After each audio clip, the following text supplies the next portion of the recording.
I definitely didn't over. What? I am just boomering it all over the place. Look at that. My camera's not even open. I doubled up the audio on the theme song.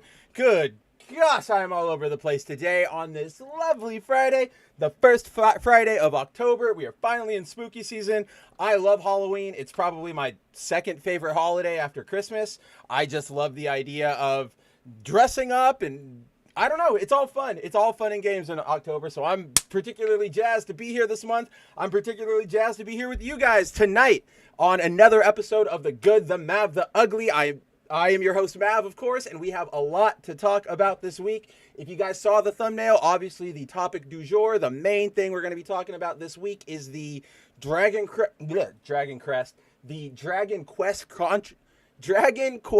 controversy that I'm sure all of us have seen take running roughshod through the internet. I was one of the over at Bounding. I was one of the first ones to write a proper news article about all of it. So we'll get into all of that. It is a crazy situation. I personally have, I wouldn't say a stake because obviously if the game succeeds, if it fails, it doesn't really bother me. Like it doesn't affect my life one way or another. But Dragon Quest 3 is one of my hair is being so, you guys can probably see it. It is not cooperating with me today. I think we're finally getting to the point where I'm gonna have to start samurai bunning it really soon. But yeah, Dragon Quest 3 for me it's a very important game to me. It is one of my foundational games of my childhood. So this is personal. It hits home, but we will talk about all of that. We'll also talk about, gosh, honestly, anything that comes your way. I know that, again, we're still in that weird transition phase where we have removed from this show. We used to talk a lot about comic books, but ever since I spun that out with Andrew for foil variant, go subscribe right now. We have to get our new bearings, right? So at the very least, we'll be talking Dragon Quest. I also want to talk about Bandai and P-Bandai and just rage for probably a good 20 minutes about everything bad about that stupid service, I guess you could call it. But besides that, I'm here to hang out with you guys. I'm so happy to be here on a Friday night, getting you guys ready. We host this stream. We come and hang out here to sort of shake off all of the negativity, all of the bullcrap from earlier in the week, and prep ourselves to at least have 2 days of relaxation, 2 days where we remember that things can be good and positive. So let's get into that, guys. We'll talk everything, anything, whatever you guys want to talk about. If you've been here, you know how the show works. If you haven't, well, buckle up. It's going to be a ride. And that ride gets started with me saying hello to everybody in the chat. So so you guys might have noticed in the intro to the show, I had Andrew's comment up. And so here's the problem. I know a lot of you guys were chatting before that comment from Andrew, but I didn't open up my social stream app, which is what I use to get the comments all stylistic and stuff, until right before the show went live. So I don't have all those past comments, but I see you guys. I know like Corey's here. I know Zero's here. I know Andrew is unfortunately here. I know you guys are already talking about the body type stuff that is coming out of Square Enix, which we will definitely be getting into. But yes, as Andrew said, one of the worst parts about all of this Dragon Quest stuff is how lazy they were with their designs. And I mean, we see that like across the board, right? When it comes to censorship of costumes, nobody even tries anymore. Like, I don't agree with it, but if you're gonna do it, you can at the very least put in some effort instead of just, throwing a blanket over them saying, call it a day, Charlie Brown. This show sucks. It's not gay enough. I know, you're not here. It's not foil variant. The shiny, glowy sparkles aren't going off the screen right here. Yes, I will blame you. I will blame you forever. I will blame you absolutely for everything, Andrew.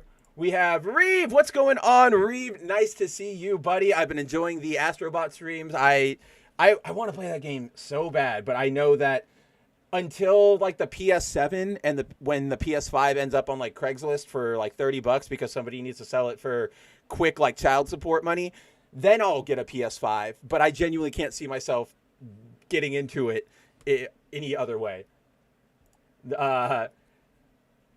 Okay, hold on. So Andrew says the sparkles come from my personality, and I'm like, that. Okay, first of all, that's true, But that's why if you're not here, we don't have the fairy magic on this stream. Fairy magic, foil variant, it kind of all is right there, right? So Duck is here, my good boy Duck. He says, let's talk TCG. And so that jaw drop I had there when I was trying to answer Andrew's comment, Duck says he is all in on One Piece. If you guys remember, I believe it was like last week or the week before, Duck and I were talking One Piece trading card game, if it's good to get into, all that fun stuff. So I know it was really funny, guys. If you were watching that stream, immediately after the stream, Duck came, he texted me and he's like, all right, this is on you. Here's my daughter's college fund. And he had already bought, because he was asking me during the stream, should I get into the game? And then right when the stream was done, he texted me, and it was he had bought like 2 booster boxes, all the starter decks. So I'm excited. But Duck said right here, he said, I'm all in on One Piece, got to get the manga pull. I thought he said he got a manga pull, and I was about to lose my mind. Because what kind of luck is that the first box you pull, for those of you who don't know, they are in the One Piece trading card game, there are these really, really, you know what, why? I always do this. I always just go and explain when it's like, we have the internet. I can just pull them up and show you guys.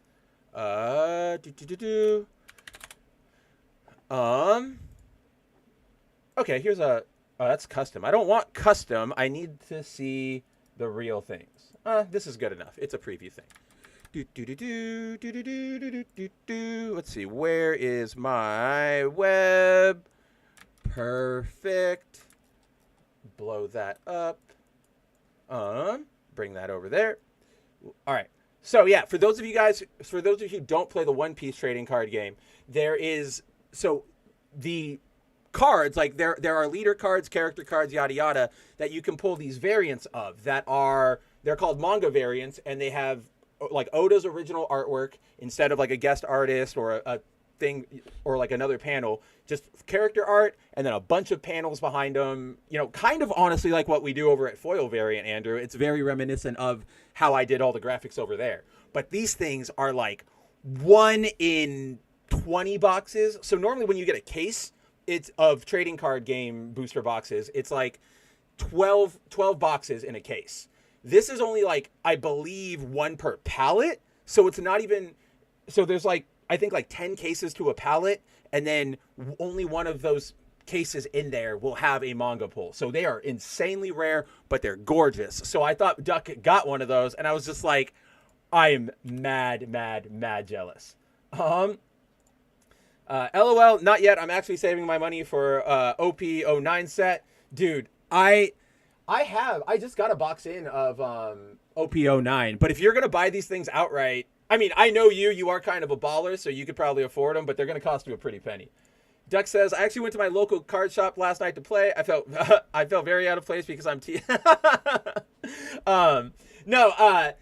I feel out of place even when I go, because I always feel like everybody's just going to wipe the floor with me, even though I actively play all the time.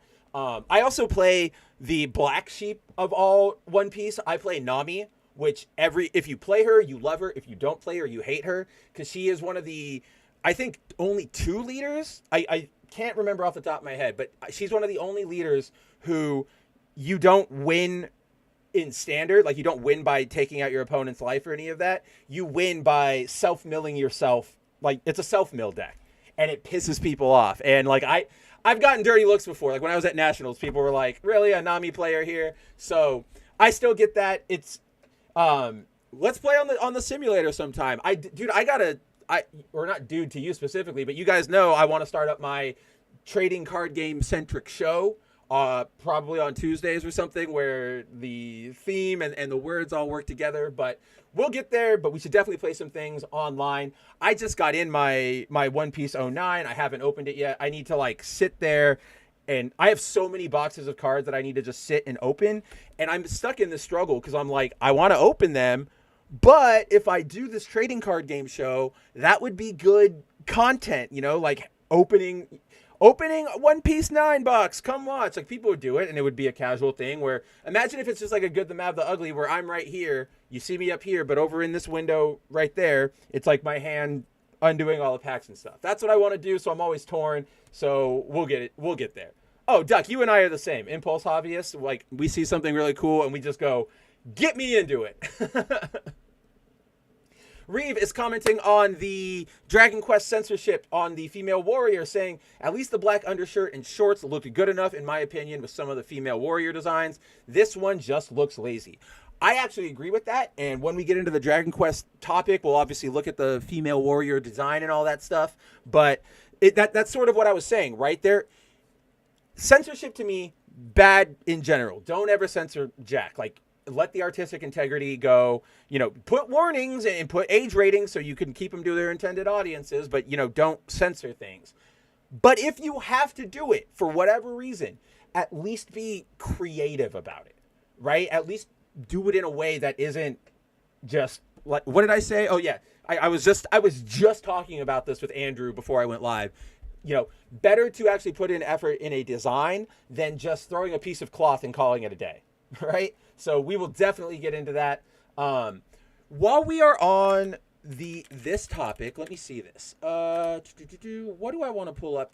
What do I want to pull up to talk about this with?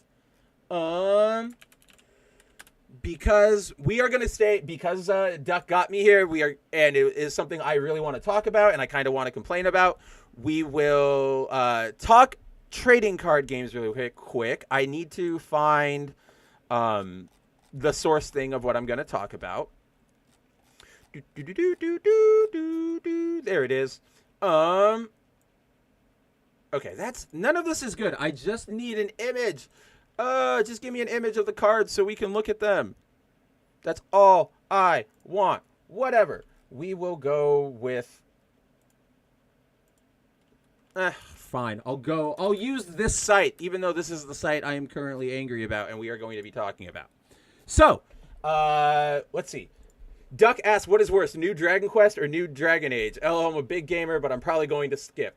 I would say... what's worse is probably the New Dragon Age, because everything about that game, from its production to its writing to its marketing, just seems like they are... I actually talked about this either on Wednesday over at Bounding or Thursday on Foil Variant, somewhere where I've been this week. You guys know me, I'm all over the place. If you turn on a stream in our sphere, there's a good chance I'm on it. But we've gotten to this point in pop culture where, like, people are no longer fans of a thing. They're fans of being fans of the thing. And the way I put it on my, when I was talking about it last is, look at the Akira bike slide. Back in, you know, the early 2000s, late 2000s, you know, all the way up to like the 2010s, 2012s, if you saw somebody use an Akira bike slide reference, you would go, oh, look, that person has probably seen Akira. They probably really like that anime because, you know, it's popular, but it's not everywhere, so cool, they like anime. But now I feel like everybody just puts that in there to go, hey, look, fellow kids, we also like anime. This is an anime reference you recognize. So that is how I feel about Veilguard. I feel like Dragon Age Veilguard is a game that's being made by people who aren't fans of Dragon Age, but are fans of being fans of Dragon Age, right? The people who love writing fan fiction, the people who love doing fan art or role playing. That's what I feel about Dragon Age Veilguard. With Dragon Quest, it's just a remake of an old game, which is one of my favorites of all time. There's dumb censorship and all this stuff that we'll talk about later, which is probably the biggest negative. But if you're looking for gameplay, I would probably go for Dragon Quest way over Dragon Age.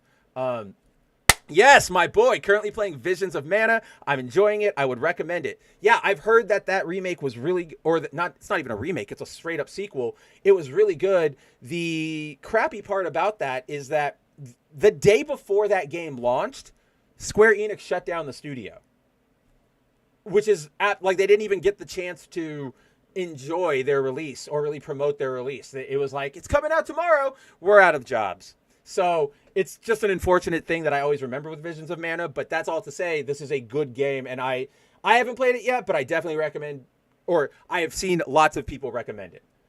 Yeah, Zero says Visions of Mana is one of the first Square games I want to play in 4 years, and if you guys know my boy Zero, you know he's very, very principled and very, very anti-Square Enix, so that is kind of a big, big, big endorsement of Visions of Mana. I want to get to it eventually, but again, I need my temporary cancer so I can be bedridden for about 6 months and nobody can bug me, and then I want to be miraculously healed and we can get back to it, right? So, This is the main thing I want to talk about right now, which is, if you guys didn't see, Bandai has announced a Gundam trading card game. So Bandai currently makes both of the Dragon Ball card games, the One Piece card game, and now they are going to do a Gundam game, which appears to be going all across the canon. Like, we've got Wing Gundam here in this preview set. We've got the RX-78 too. We've got the Archangel. We've got we've oh my gosh, what is her name? It's not Sayla. It's Witch from Mercury Girl. I don't know why I'm blanking on her name. Soletta. It's right there in the picture. I don't know why I'm genuinely dumb. So I really like this idea. I saw this, and as Reeve and Andrew and Zero can attest, because I was in Discord talking to them about it, I'm really excited. I was really excited about this game. I love Gundam. I love the entire Gundam thing. I love card games. This went right up my alley. So Bandai announced this, and they said, we're going to be releasing this English beta set that we're looking at right here, which has some booster packs, these set of 5 cards, a super rare card, and these really, really cool dice, right? Where, I don't know about you guys, but since I play a lot of trading card games and stuff, and I use a lot of dice, I'm always in the mood to find unique dice because it just brings more personality to the table. Like, my main D6 right now is the giant D6 you get from the Dragon Ball trading card game, where it's see-through orange and all the dots are stars and whatnot. So this is really cool to me. But they announced that this was coming out, right? The new card game is here, leading up to its full release in 2025. Yes, that is Lacus. You got it, Shinkai. I was like, where's Shinkai? I was thinking about you, buddy. I was like, if I'm going to start talking Gundam, I better see Shinkai, because Shinkai is going to know what I'm talking about here. So they announced it. They said, full release 2025. And they said, here's a beta set that you guys can pull. And when they say beta, it's just more like a pre-release set. They put it up at, right here, October 3rd, 8 a.m. Eastern time. So that would have been 5 a.m. my time here in the Pacific time zone. This shit sold out in 10 minutes. Like, not, if that. And I am being super, super generous. Now, that's not necessarily uncommon for really big limited edition things to sell out. I'm sure every one of us here has had an experience trying to get something, and out of nowhere, it just poof, disappears. For example, my most recent example was at Comic-Con earlier this year. Andrew and I wanted that gorgeous J. Scott Campbell Witchblade foil variant. And like, I told Andrew, like, I have my press pass, or it wasn't even a press pass. It was a staff press, because I was hosting a panel. So I could get in like really early. I was making my way through. I was texting Andrew. I was like, dude, we are getting these covers. I am in line. I got to Campbell's booth maybe 3 to 4 minutes after the doors had opened. They had cut off the line, and they had already sold out by the time I said the thing. But yeah, and so that's all to say, this isn't an uncommon phenomenon, as shitty as it is, right? But the reason I wanted to talk about it in particular and dedicate a portion of this show to the card game, or to this beta release, is because we need, like, Bandai, we need to have a serious talk about your production runs. Because I think I've talked about this before, but Bandai has the worst production plans of probably any extremely popular game, product, whatever, that I've ever seen in my entire life. So for those of you who don't know, there's only one shop, or what do you want to call it? One factory, one manufacturer where Bandai prints their cards, and it's located in Japan. From that one place, they send it out to everywhere else in the world. They print the English cards there, the Japanese cards there. For the Gundam card game, they'll have Chinese cards, so they'll be printed there too. That is fine for Japan, but it makes it exorbitantly expensive, exorbitantly difficult to get product over here in America, and they just don't produce enough. Like, it's sort of a willful ignorance, where it's like, Bandai, you know people want this stuff, and yet you can't find it in you to just up your production run, it's not like you're going to kill the value of things like the manga variants and just change the ratio of what they're printed at. Just make more boxes so that people can go get things. For those of you who don't remember, I was recently in the Philippines in August to go see family, to take care of some of my dad's affairs, all that fun stuff. Me and my sister, we regularly go there, and every time we go, I always make it a mission to go out to toy stores, Toys R Us, Toy Kingdom. Toys R Us does still exist over there. It is a big brand still. Malls are still a big thing in like Southeast Asia because it's so fucking hot. People just need somewhere to go that's cool and you can hang out and do stuff. So malls are very vibrant, very popular over there. I love going over there and going to toy stores and hobby stores and going, oh, look, I can get these cards way cheaper here because I'm closer to the production factory in the Philippines than I am in America. And usually it was pretty significant. If a box of cards was MSRP $60 here in America, I could easily snag that 40 in the Philippines. And it was always abundant, especially when I was looking for Dragon Ball stuff.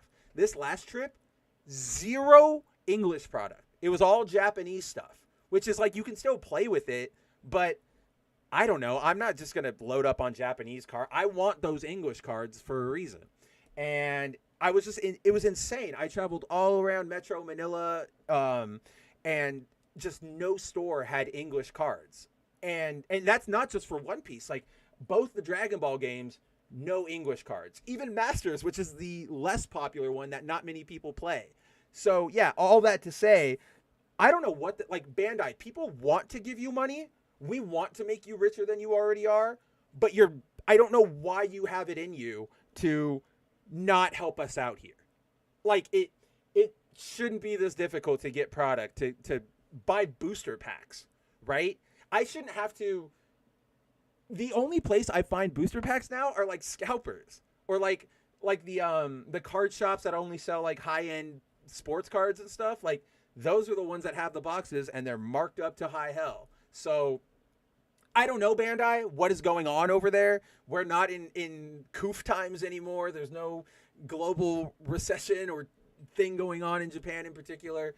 I just say print more. You have the money, it will come to you.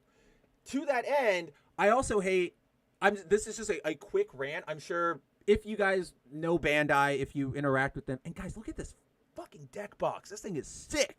I want that deck box so bad. But I get that these companies like to have, what the fuck is this? What the fuck is this?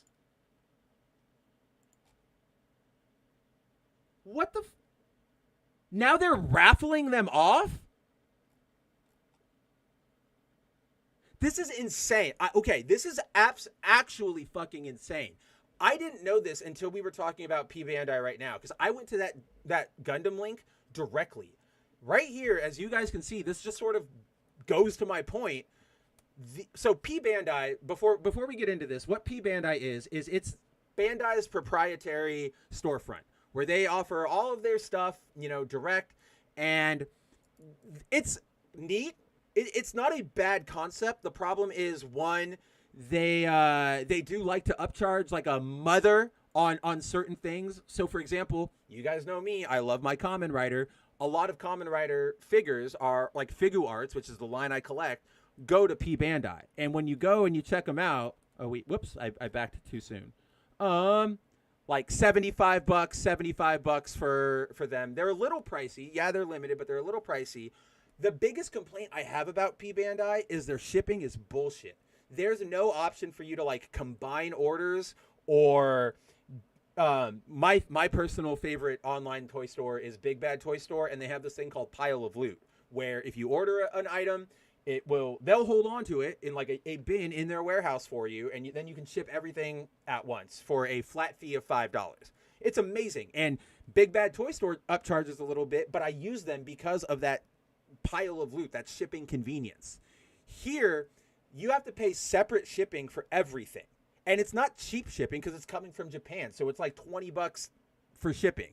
It sucks. And yeah, you can't combine orders. So I don't know what the logic is behind having shitty services like this. But if it weren't for the fact that this is place that I can only get certain products, I wouldn't be here, or like I wouldn't care. I'm also pissed that I missed out on this. I am so mad that I missed out on this fucking my favorite boy, the Kamen Rider Kabuto. I missed out on his Figuarts 10th anniversary one, so I gotta go look secondhand for that. But back to what I was talking about. So this is crazy because what you're looking at here is P-Bandai saying you can enter a raffle to buy standard, not special, nothing special about them, just regular booster boxes of One Piece cards. And you know what's even fucking crazier? They're not even offering it at a deal. This a price 108. Okay, standard pricing for the MSRP for these boxes sits at about 60-65, depending on where our currency is at the moment. Let's see. Give me 1 second for visual aid. Oh no, green screen. That's one of the things I need to tackle this weekend. Is I need to get a better green screen setup. So, $60, $65 is the regular MSRP for these things. I have right here. I bought my ass. Dang it. One booster box of Legends right there. The sold out one, Op 8. I have a distributor. How do I put this? I have an account with a distributor. So like the people who, if you owned a shop, you would order directly from them, and because you order directly from them, they give slight discounts. If you watched Foil Variant last night, or you know anything about comic books, Andrew, this is sort of specifically speaking to you, but it's very similar to how when you pre-order a comic from like Things from Another World or whatever, you get about 30% off. It's just, if they can get a guaranteed sale, they're okay, not taking home as much of a profit on the product, because they at least know it's a guarantee sale. Yeah, Duck says, WTF, tell me this wholesaler, why have I been paying full price? I love discounts. Well, that's sort of what I'm getting to here, Duck. So, the reason I have this account with them is because a couple years ago, I was buying so much sealed product from them via tcgplayer.com, which is, again, my preferred TCG player shop online. I'm sure it's everybody's. It's the big one. But I bought so much sealed stuff from them, Dragon Ball cards, One Piece sets, that they were like, hey, do you want an account with us? And I was like, I'm not a retailer, right? And they're like, yeah, but you buy enough from us. Do you just want it? And I was like, okay. So now when these things come in, I can get discounts. When it comes to One Piece, there's been an issue lately where, because of the stock and everything and the production runs, they haven't been offering them at discounts. They've just been offering them standard. But they recently started doing the discounts again. This thing with my discount was only like $90 total with shipping and everything. So that means without my discount, it would have been probably $100 standard. And remember, that's upcharged. So even if I didn't have my discount, $100 standard for shipping and the box is cheaper than the $108 base you have to pay here and the whatever the hell you're going to get for shipping, right? So, really, really stupid?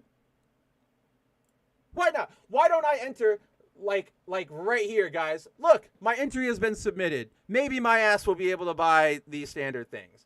But, yeah, Duck, the wholesaler, they do Magic, One Piece, Dragon Ball, everything. I'll let you know when they have stuff up, and you can always just go through me. I'd be more than happy to help you out there.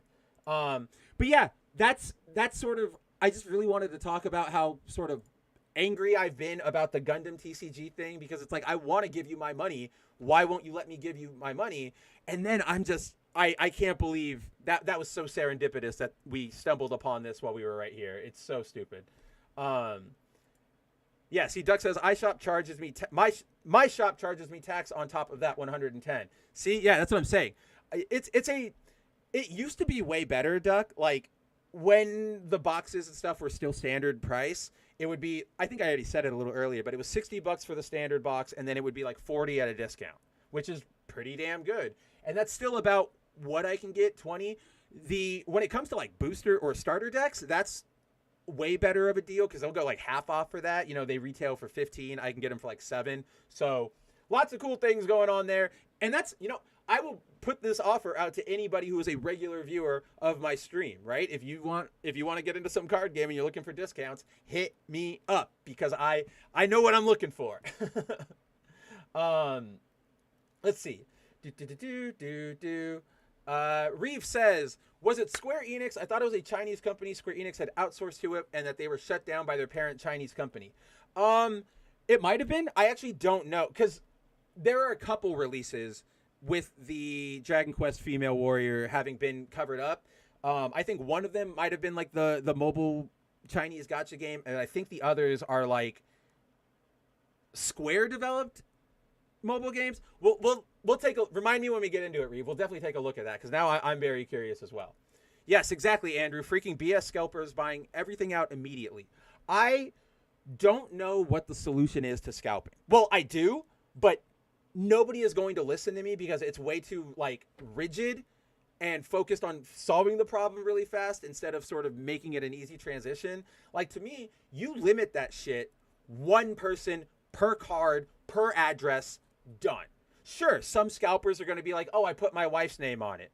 Oh, I put my son's name on it. We got 3 boxes. But you make that jackass go back into the queue to try and get another box. I know it's inconvenient for us normal fans, but I don't know any other way to sort of better distribute the chances of making things. Whoops, sorry guys, hold on. I got a weird text message I just got to look at. Oh, it's from my doctor. But yeah, like the solution is there. We would just have to be super hardline for a little while, and it would suck. And I know it would piss off like players, but I just think to me, if a player could get 1 box, it's better than getting no boxes and then having to buy them at super insane upscale. So I'm right there with you, Andrew. I refuse to. I don't engage with scalpers. I don't do it. I will wait if I have to. I will wait 20 years for something to go down in price, and I will not handle your scalper shit. Duck says, hot take, Visions of Mana greater than Final Fantasy 16. I don't know if that would be that hot of a take. I personally haven't played either of them, but from what I've seen, like nothing about 16 particularly grabs me. Which is crazy because you would think a third-person character action game with a rebirth with the FF7 remake-ish combat system. And I said ish, it's not exactly the same, but you would think that would be something that would be right up my alley. And I don't know. So I think I've said this before on this stream, but I'm not a particular fan of sword and sorcery. I like it well enough, but if somebody just comes up to me and they're like, oh, would you like to read a fantasy tale about knights and dragons? I would go, I mean, maybe. It wouldn't be my first choice of things, right? I have some exceptions. Obviously, I love Lord of the Rings. I love Legend of Zelda. I love, oh my God, I am blanking on it right in I can see all the characters. Well, that sucks, but you guys get my point. So I'm not a big sword and sorcery person. And so when they leaned into that for Final Fantasy 16, I got sort of put off. Because when I go for Final Fantasy 16 or even when I go for a Final Fantasy game, I want visual aesthetic flair over necessarily realism. So like in those moments when the icons are all active and like Ifrit's out and Clive is like burning at his skin, that's all cool to me. But then everything else where they're just like trudging along in like a really bleak wasteland, put a space helmet on him, I might have liked it, but So I again, this is from the perspective of somebody who hasn't played either of them. I definitely think I would lean more to Visions over Final Fantasy. And I think of the people in my chat who like these games, I know Zero's probably already replied, but I just haven't scrolled down yet. I'm sure that's probably going to be the standard opinion here.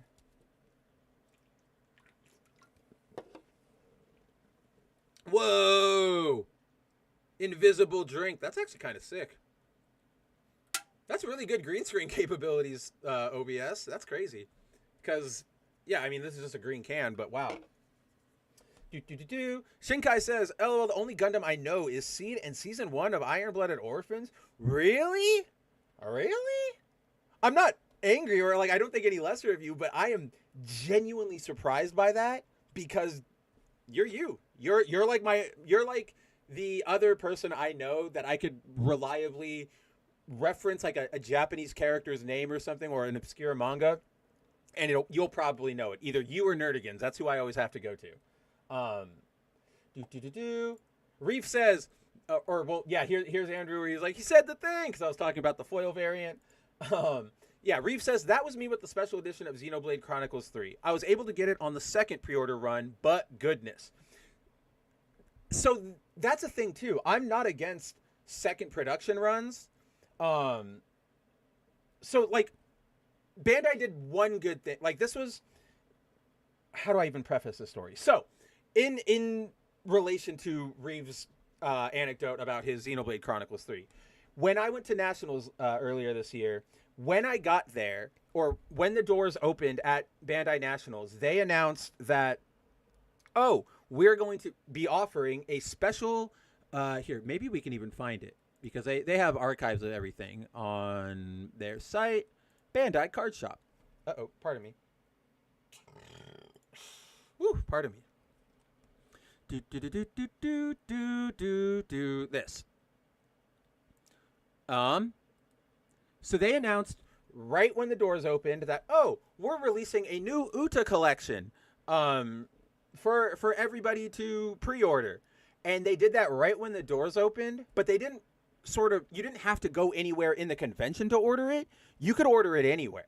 So people who got the news early, like texted their buddies and were like, get on P-Bandai, order like 9 of these Uta collections. They're coming out in 30 minutes. And so by the time they went up, gone.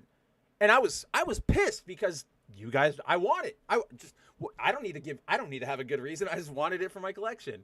And thankfully, like Bandai saw that and they said that was bullshit. So they opened up this second production run a couple months later, and it's the same. Like there's no art changes, there's no product changes. They just said we're gonna print more because you guys were assholes. So I think that's a good solution, especially for if we're not gonna go one then back of the queue. But yeah, it is exhausting trying to deal with finding this stuff. And I think I've told you guys before, but like the scalpers, it pisses me off because it's just so blatant. Like people will be at card tournaments or at nationals or even at my local card shop, and they'll be walking around and be like, who wants the Uta set? Who wants the Uta set?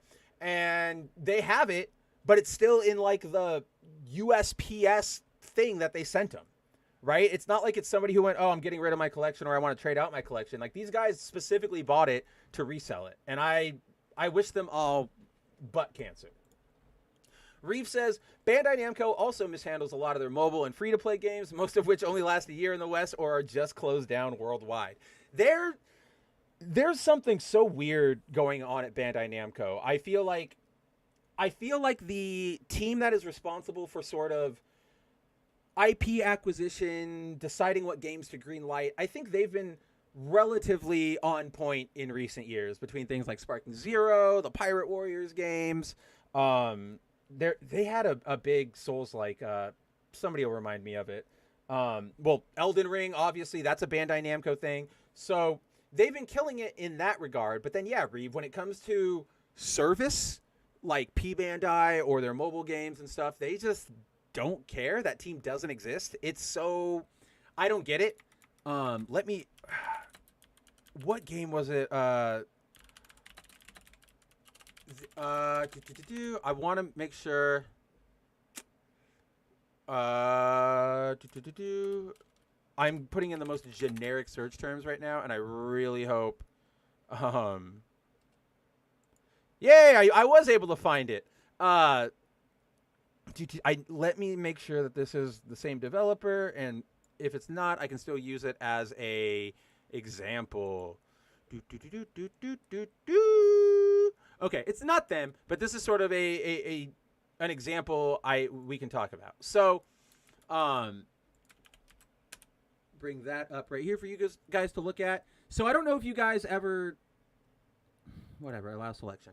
I don't know if you guys heard about this game, but earlier this year, or there is a mobile gacha game over in Japan based on Love Live, and it's, Love Live School Idol Festival, Miracle Live. And when they brought this game west, they brought it west in February 2024, and they announced, guess what? Summer Idol Festival coming March 2024. In the same tweet, in the same press announcement, they also went, also announcing shutdown of School Idol Festival Miracle Live in 3 months. It was the weirdest thing. So I know that that's not Bandai Namco specifically, but it's very... I think that speaks to whoever is in charge of services at a lot of these Japanese media companies right now are really dropping the ball when it comes to American or maybe not even American, just non-Japanese support.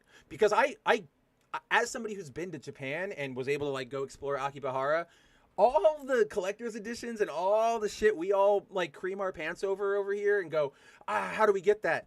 Those things are just like sitting on the shelf over there. It's bonkers. So yeah, I guess that's sort of all I was getting to. I was referring to the studio that shut down when Visions of Mana released, not Dragon Quest III. Yeah, that's the Visions of Mana studio was a Square Enix tapped them to develop the game for them, and it was the new studio founded by the creators of the Mana series. I think there was a Chinese support team on it. I don't remember how that entire story went down. I was even there. I covered that story like from the start. It's one of the best ones on Bounding this year. Timon is here. He says, testing.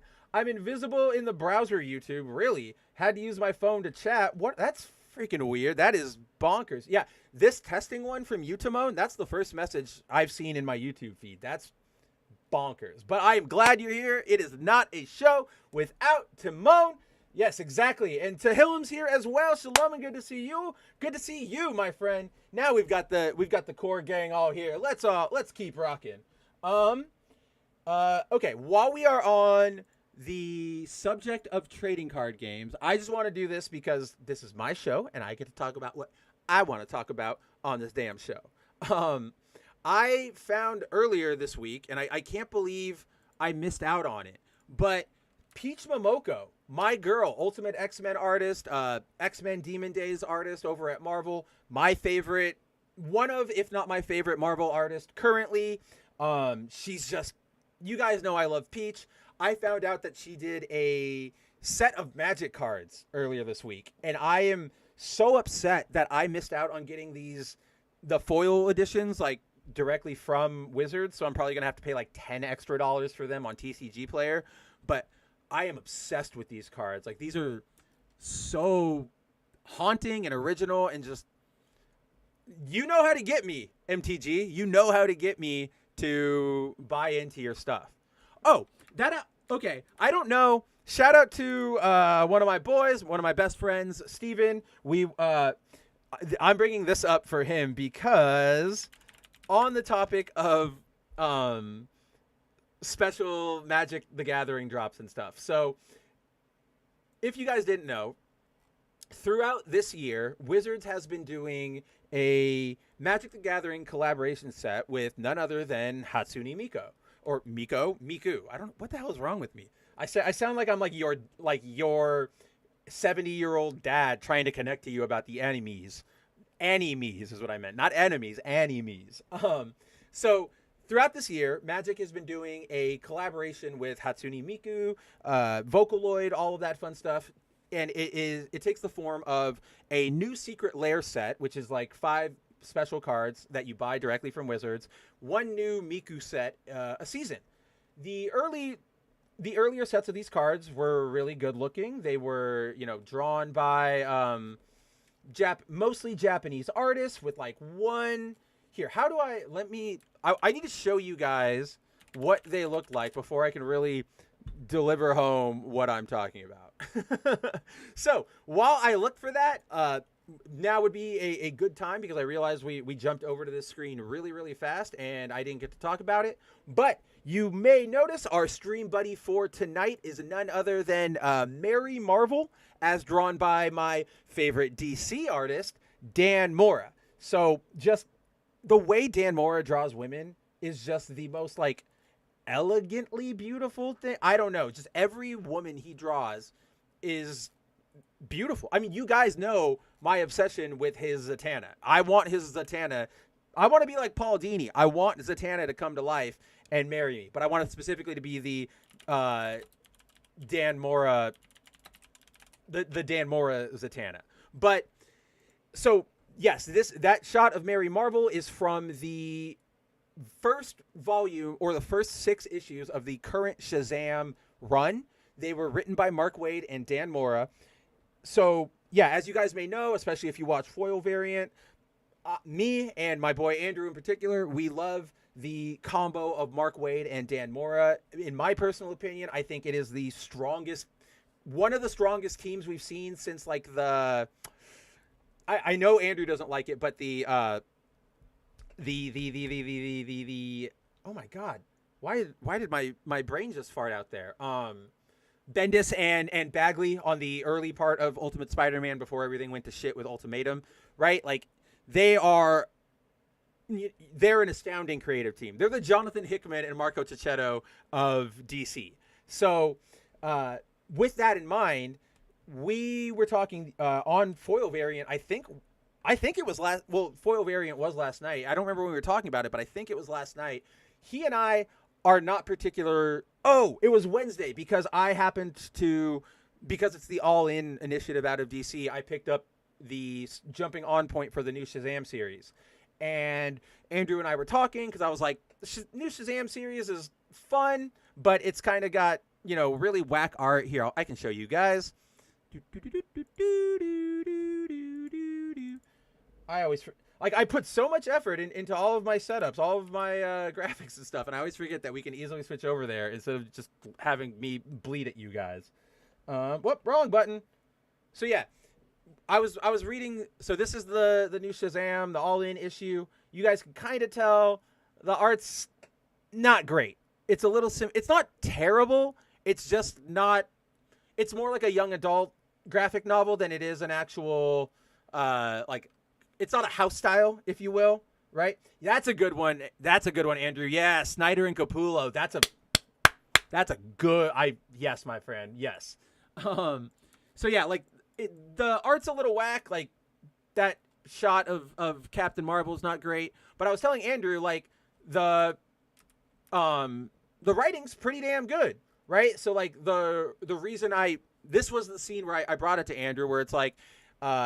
Billy is going to go, he's going to go try and ask this girl, her name is Bo, out. And so he's talking to Mary Marvel and, I always forget the little one's name, Darla. So he's talking to Darla and Mary about like, you're going to go try to, like, I'm going to go try to ask her out. And then Billy's like, so I'll talk to her. I'll be charming. Then I'll seal the deal by asking, are you from Tennessee? Because you're the only 10 I see. And then you have like Mary and Darla going, nope, no, And then Billy's like, I'm going to get a second opinion. And he brings in Captain Marvel, and Captain Marvel's like, he said, what? Absolutely not. And he goes, what's that smell? And then he changes back, and Billy has, like, Axe body spray. And he's like, the guy at the store said that this was a guaranteed lady killer. And Billy's like, or Shazam's like, if you ever see Billy pick this up, slap it out of his hands immediately. So it's a very whimsy, lighthearted, fun writing style. So shout out to, let's see if we can find that credit real quick. Josie Campbell, you got I really like your writing.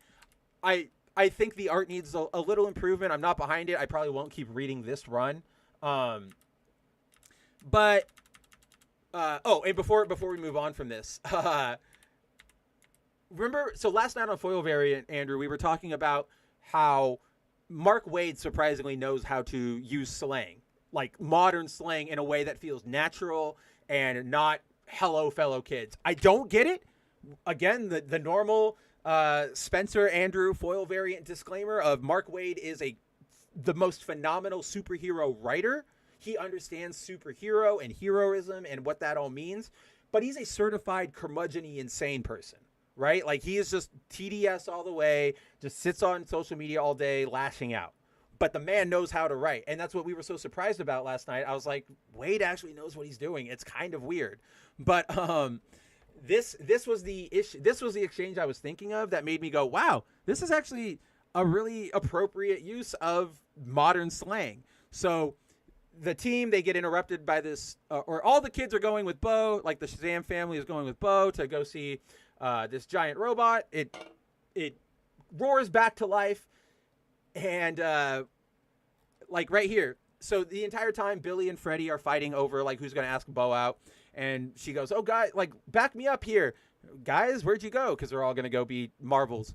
And Freddie, he's like, "Go home, Billy. The Commander's got this. You go home and stop being weird around Bo, Freddie." And then Freddie's like, "It's called Riz, baby bro." And then Mary's just like, "Oh my God, neither of you have Riz." And I'm like, that is probably like, that's the way you use it. It like, I don't know. There was something about that exchange where I'm like, Josie Campbell, you know what you're doing as well. And there are ways, like, I'm not someone who's against incorporating slang into comics or writing or whatever, because dude is in a lot of stuff, and that wasn't a term until like the 60s, 70s, right? So I get it, but there's a way to go about incorporating it into your story where, like I said, it doesn't make you come off as, "How do you do, fellow kids? No cap, for real, for real?" So yeah, that was why I liked this issue. There was another exchange I wanted to point out that was fun. And guys, you're not like, I'm skipping a bunch of stuff because there's not really that much to talk about, but it is it's cute. Like it's a good, dang it, where it is this page. I'm looking at it. So Bo is like, "You got, like, I can get a ride from my dad to go see this giant robot." And so they get in the car, and her dad's like, "Another one. Why are standards so reliable? Like old standard cars." "Because they always come through in the clutch." And she's like, "No one knows what that is, Dad." And she's like talking to the kids. She's like, "Just like, it's my dad. Don't laugh, like, or he'll think he's funny." And the boys are trying to like out cool each other. And Darla just jumps in with, "What car does an egg drive? A Yolkswagen." And the dad's like, "Ha ha ha, Bo, write that down." And then Bo's like, "It's generally a bad idea to write down the reason you murdered your father." And I'm just like, this is good, natural, sort of endearing dialogue. Like, nothing over here seems overbearing. There's no unnecessary tension between Bo and her dad for drama's sake. It's just this feels so much like it's accomplishing the goal of, I would say, modern Captain Marvel, which is to be like, he's just a normal kid. So I can't praise this writing enough, and it's just unfortunate that it's sort of underserved by this less than stellar art. I'm not going to say it's bad. I can see the merits. I can see where you're going with it. I think they were trying to go for the Jeff Parker Shazam sort of look. If you remember, Jeff Parker is the guy behind Bones. Jeff Parker, what?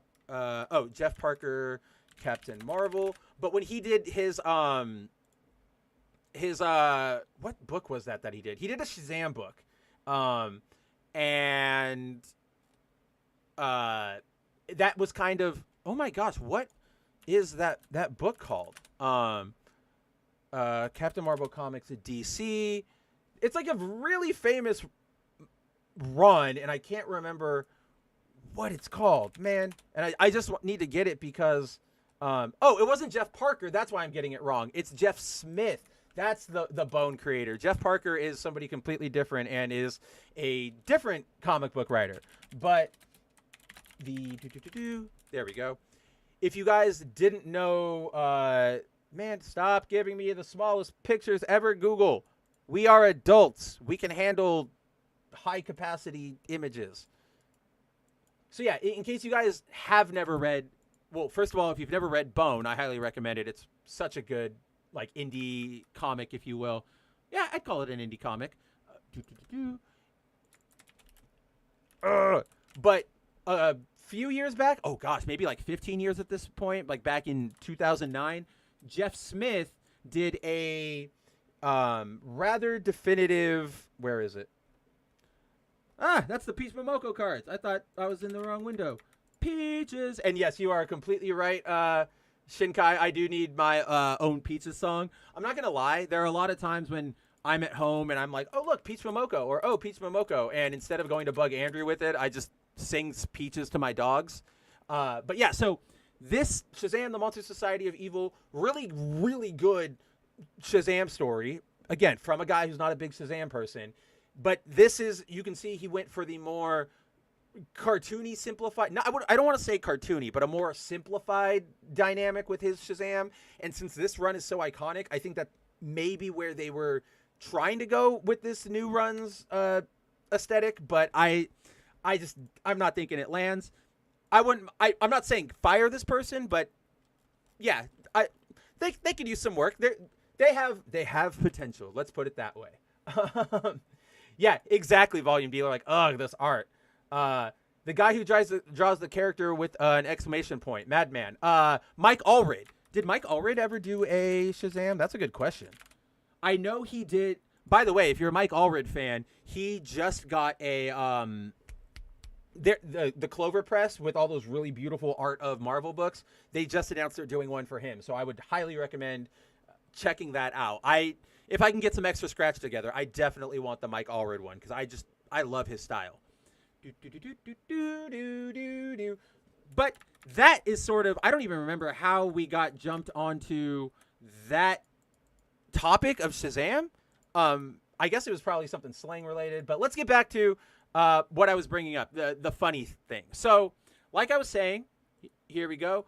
3 different sets so far of Hatsune Miku have been released for Magic the Gathering, and one set a season. So we've got the spring, summer, fall, and winter is going to come in probably next month or in December. So at the very beginning of these sets, let's see. Oh, you're not going to show me the fucking set. Oh, give me a second. This is so stupid. I just need to look at I just need images of them. Just show me the images. I don't need anything fancy, please.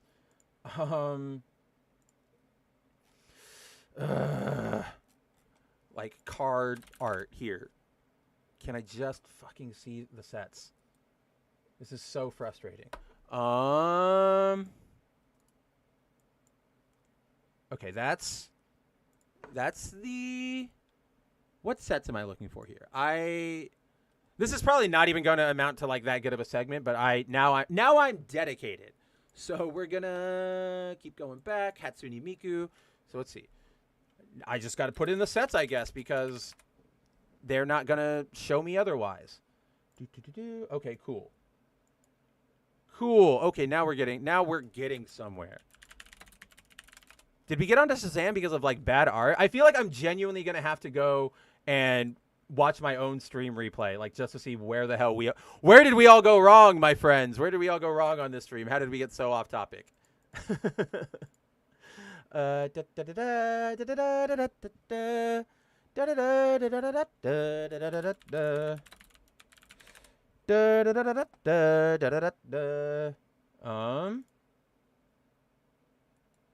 Cool. Okay, yeah, that's the new one. So I don't remember where I was going here, but when these sets started, so starting with that Sakura Superstar one, the card art was primarily Japanese artists, very Miku styled, but there were, like this one over here, Shelter, they got Western artists to do like one card or whatever, and it was normally, they're not the best, but they're like, I really don't like that Shelter art, and I know what they're going here with the Miku the Renowned art, but it's kind of weird. So I see what they're doing, but it was like, okay, these are still really pretty cards. Look at that Harmonized. Look at that Inspiring Vantage. These are just, and remember, I got the foil ones of them, so they're all even more pretty than we're seeing on the screen. So we got that one, and then we, let's see, where is the next one that I need to pull up? Oh, did I not pull up the right one? Well, that's Sakura Superstars.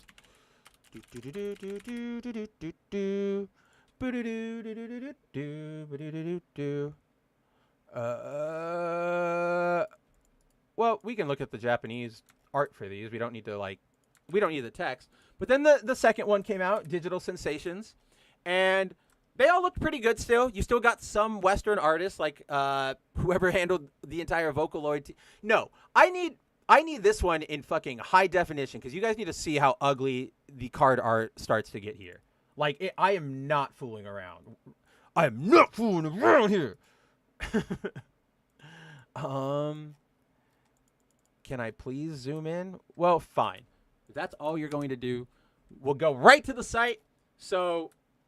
Oh, you're not fucking I'm getting really frustrated here, guys. This is so not helpful to what we're trying to do. I just need to be able to show you guys the art without it being the blurriest thing we've ever seen in the world. And I don't know why nobody will just give me, all right, whatever, frick off. This is the closest we're going to get. So, yeah, second set comes out. Still some really pretty card art, some Japanese artists you can clearly see. They still had a Western, like they were starting Western artists to feature them a little more, but 2 out of the 3 weren't bad. Like the Soul Ring one isn't bad. You can tell it's Western, but it's not awful. And then like this one is, I actually don't know if that one's Western, this green one over here, but there's this middle one. This is the one I was pulling up. It's just like, that's bad. Like, ugh, that like, what's wrong with Miku there? Miku looks terrifying. So after that set came out, I was like, dude, we better stop leaning into Western artists because they are just doing Miku so insanely dirty. And then we got the fall set earlier this month, or earlier this week. Look at this absolutely ugly shit. Like, this is an ugly art of Len and Rin. This is ugly art of Luca. This is awful Kaito. This Miku Divine Diva is gorgeous. It's the only Japanese artist here. And then there's this just terrifying Miku Voice of Power. Like, I'm not one of these people. You're back, Timon. I see this testing too. This F, I see you. Yeah, I don't know what's going on over there, but I saw those ones. But yeah, this Miku Voice of Power card, it genuinely feels racist to me, right? Like, this card is so bad. I don't know what they're going for, but I hate it, and I'm going to do another public wish here. Like, I wish that the next set, the winter set, doesn't go with the Western artist route. But as my hopes have been crushed, that's probably where we're going to end up. So I just wanted to show off just sort of how bonkersly bad the art has gotten on these sets for reasons I don't understand. Like, you got Peach Momoko to illustrate those beautiful Peach cards. You don't have to get, the Miku artists from Sega or like Tetsuya Nomura. You don't need to get famous people, but just get like stylistically appropriate artists. And just these are like the Luca one's a little better, but like Rin, Kaito, these are all so bad. Pardon me. Yeah, I'm back. YouTube, fix your shit. MTG is more lost than Lego. Yeah, I actually do kind of agree with that. This is actually kind of a nice transition to get us over to Bounding, and then it'll get us over to our main story.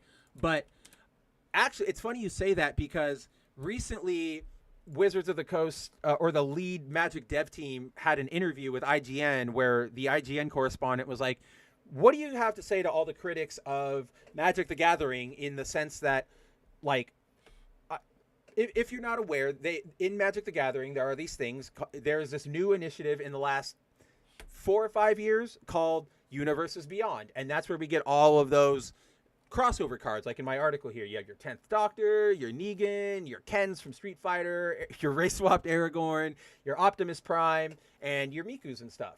And a lot of players didn't and still don't like that change. A lot of them went, this is supposed to be Magic. I don't want... Like, why are the Ghostbusters here? Why is Jeff Goldblum from Jurassic Park here? It's so weird. A lot of people didn't like it, and a constant criticism has sort of been, it's really funny that you bring it up, or that you bring up Lego. You guys just keep making more and more IP cards. We have Final Fantasy sets and Marvel sets coming in the next year, like 2 years at least. No established date, but they've been announced forever, so I figure they're close. And yeah, so IGN was like, what do you say to the critics who think you're just trying to make like quick money, And they basically gave the most like PR-y thing where it's like, we're not trying to make a quick buck. We really care about all this. But the funny part I wanted to bring up is, where was it? Yeah,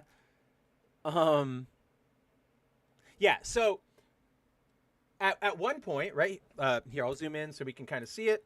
At one point, Rosewater told the IGN correspondent, Magic is, quote, a game all about change, and then declared that, quote, there's no other way to grade Universes Beyond as anything but a, quote, runaway success.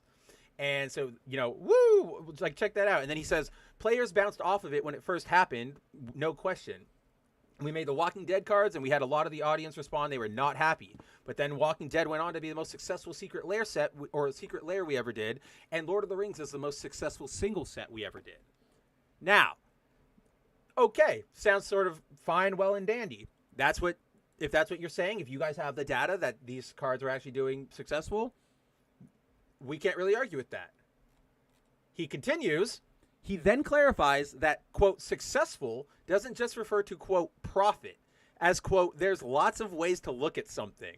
We care about all of that. So that, to me, is just like, this isn't selling that great. These cards aren't doing hot. And I don't know about, you know, any of my other card heads in here. I think, well, obviously Duck was at the shop the other day, but I think Leon might be the only person I know who actively plays Magic, and he's probably not here right now. He's probably getting ready for his stuff later tonight. But the sets that, like, they announce all of these sets, and some of them do sell crazy, right? Like, I know, for example, so my buddy is getting married, and we have a close group of 4 friends. We've been friends since we were like 10, and we all play Magic. And when the Doctor Who sets came out, we all hate that. Like, we are not the Tumblrites. That is not our stuff. We're like the weebs, whatever. Comic books, more Western stuff.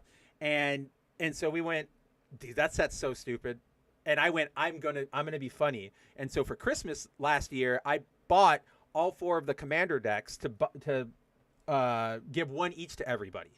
Those things were impossible to find. I had to go to like several different shops to find the Doctor Who decks. But if I want a Lord of the Rings set or the Fallout set or any of those other ones, I see them just collecting dust at my card shops. There is a card here in Phoenix, in Arizona, that just has a giant display of them that they're starting to do, like, if you buy product, we'll give you a Lord of the Rings pack. So I just thought that was super hilarious, and I don't know what's in it for you guys. My my condolences for your friend. Yeah, right. Nerds don't like change, and MTG audience are nerds. That's 100% true, and I also think more so than that, because I think they're, yes, nerds don't like change, but I think they're also not as resistant to it as people think. I think it more has to do with, are you respecting the lore? Are you respecting what this already is? So I get it. If you go, we already have Magic and Planeswalkers and all of this lore and, Chandri and Jace and whatever, like, that's our universe. And then you go, oh, but we're also going to do like Walking Dead, Doctor Who, Marvel. Then you go like, where are we at this point? Like, what happened? And so I definitely get that. Like, if they were just doing new mechanics, but they were still using the same settings and stuff and making new Magic characters, I'm sure conversations would be different. But so I get where they're coming from there. Exactly, Timon. If you use these cards in a tournament, they will make fun of you. Especially because, it's a good point. Most of these cards have, I guess none of them that I used here have them, but a lot of these cards are variants of monsters that already, or of cards that already exist. So you can just swap them out if you need to. But yeah, so I understand where Magic nerds are coming from. I get it. I'm sympathetic. Personally, I like the Universes Beyond, but that's because I admit I am not the strongest lore stickler to Magic, and my collector brain, I just really, really like collecting things that have my favorite characters on it. Like, I have every set, well, except for the Lord of the Rings ones, I have all of the Street Fighter cards. I have all of the Transformers cards. I'm going to be buying the Peach Momoko cards. So I get it. It's a fine line to walk. I don't know. I don't necessarily know where I would go, because I do think it is cool having like an officially printed, sanctioned Spider-Man Magic card. There's something cool about that, even if I think it's a little ridiculous. So I think I might be one of those like the display of humans are nothing but hypocrites. So we'll see. Shinkai says it just seems like they are making fanned Yu-Gi-Oh card memes. It kind of is like that, Shinkai. I'm not gonna lie. I remember being a kid and they used to have sort of like the meme makers we have now, where you could go to like a website, upload a photo, type in text or whatever, and make your own Magic cards. It does feel like a lot of it is that. I think the differentiator is that at least these cards are getting the proper Magic production, so they look good. I have used a couple of the cards from the 10th Doctor deck in my standard red Fight Club deck, and they're insanely good, and the mechanics all work, so they're at least getting care for in playtest, but it does still sort of boil down to these are basically fan fiction cards. Timon says no Kamen Rider cards. I don't know. First of all, I don't think we're ever going to get a Magic set based on Sentai, Toku, any of that stuff. At best, maybe we get a set based on Power Rangers, and it's going to be the Mighty Morphin team. Don't even fucking joke, like kid yourself, guys. You know that if Power Rangers gets a set, it's going to be the Mighty Morphin team. So I can see them getting it, but Sentai, Kamen Rider, I don't think they're big enough in the West for that. Like, if you look at like the sets we've gotten, things like Doctor Who, Lord of the Rings, Street Fighter, Warhammer, these are all things that are giant in pop culture. And while Sentai and Toku and Kamen Rider are getting there, I don't think we're going to get there anywhere close, especially when nobody wants to buy the distribution rights and properly market Kamen Rider, Ultraman, all that stuff here. Because there are companies we know that, Discotech, Media Blasters, all these companies, they're licensing them. They're releasing English sets of Kamen Rider, Ultraman, whatever. Shout out to the Mill Creek Ultraman set, which is in these beautiful ruby red cases. But nobody is like advertising them. Nobody's making a commercial for the set on TV. Nobody is... you're not going to see a billboard for it in the middle of LA. So I want a separate Kamen Rider card game. I would cry to have that. We are getting an Ultraman card game. They just announced that I think a month ago. If Reeve is still here, he'll probably remember because he shared it with me in in Andrew's Discord. But let's see. What was I saying? Oh yeah. So we're getting an Ultraman one. I think that'll be cool. I hope a Kamen Rider one comes down the pipe eventually, especially because we have card formats that have been used in various writers like Decade and Gotchard and stuff. So here's hoping, and also here's not hoping, because the second there's a Kamen Rider card game, I am broke. Like, I am done. Whatever you want me to pay for that super limited edition Kamen Rider Kabuto whatever card, I'll pay it. You have me by the Hones. I can't even fight back against that. Let's see. So yeah, no Kamen Rider cards. That's where we are with Magic. Thank you for indulging me in this little detour. Now, let's get to the main event of the evening. So, last week, actually on Saturday evening, during the Tokyo Game Show, there was an interview that was hosted by a Japanese television personality named Naz Chris. She is a presenter for the Japanese variety show. I guess they still do sort of like variety shows where they'll do like, it's kind of like Sabado Higante where they do news, but then they have like entertainment segments and all this sort of fun stuff. Oh yeah, Timon, don't worry. You're spoiling the take. We're gonna get there.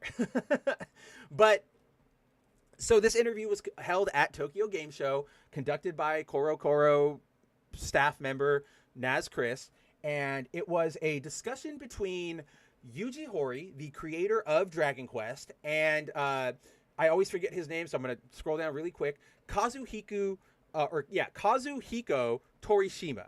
Now, if you don't know who Torishima is, he was a editor at Shonen Jump starting in the 80s before eventually getting promoted to editor-in-chief starting in the like 99 2000 year. During his tenure as an editor, he was responsible primarily for the beginning of Dragon Ball. So everything sort of up to, I believe, the end or the middle of the Saiyan saga. I forget. It's either when Raditz dies is when he left, or it's when the Saiyan, like, all of that ends and like Vegeta flies away or whatever and da-da-da-da-da-da. So he was responsible for all of that. If you love the original Dragon Ball, he's right there. He's your guy. Then when he got promoted, he was responsible for the green lighting and the, acquisition and all that of a lot of the series we love today. Naruto, One Piece. I believe there was another one I listed in another article. But yeah, he was the editor-in-chief from like 2001 to like 2006. So this guy is in the he's in the upper echelon of video game sort of, or not video game, but like Japanese entertainment. He sort of knows what he's talking about. Let's put it that way. It would almost be the equivalent if Tom Brevoort, or that's actually not a good one. Who is the guy?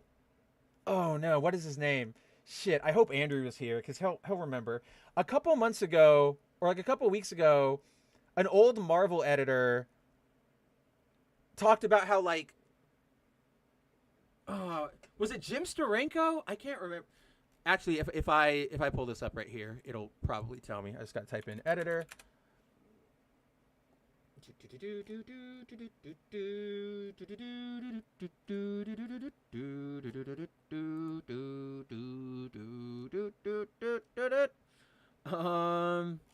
I am clearly not seeing it.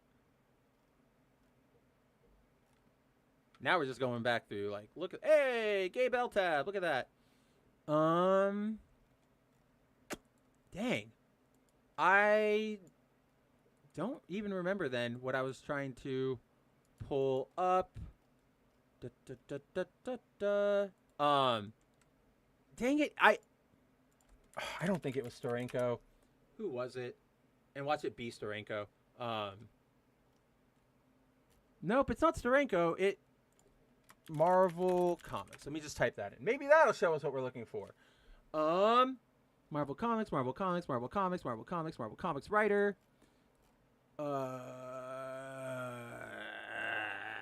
Tom Brevoort. Dang, who said it? I don't even, yes, thank you, Andrew. Holy shit. Oh my God. Yes, thank you. Right? Like, thank you so much. So this is sort of the equivalent, I would almost say, of Torishima. Oh my God, I forgot his name again because I'm really, really stupid. Torishima? I know Nerdigans is probably going to catch like a clip of this somewhere, and she's going to be so mad at me because we've been talking about it all damn week. Torishima. Okay, I was right. So this is the equivalent of, let's say, Torishima talking to Yuji Horii is the equivalent of Jim Shooter here, having been an editor for such amazing runs as Frank Miller's Daredevil, Walt Simonson's Thor, Roger Stern's fucking amazing Spider-Man run, the original Marvel, like, Secret Wars, the whole concept of a crossover. It would be like him talking to, let's say, who's even around anymore? Like Chris Claremont, right? Like the definitive X-Men creator. More accurately, it would probably be like Stan Lee. If Jim Shooter was talking to Stan Lee, that's what this is the equivalent of, is Torishima talking to Yuji Horii. Now, thank God I got that analogy out of the way. I don't know where my mind went with that. Thank you so much, Andrew. This is why I love Andrew. So actually, because of sort of the main topic of this conversation, I need to get something that my boy Zero shared with us. Yay! So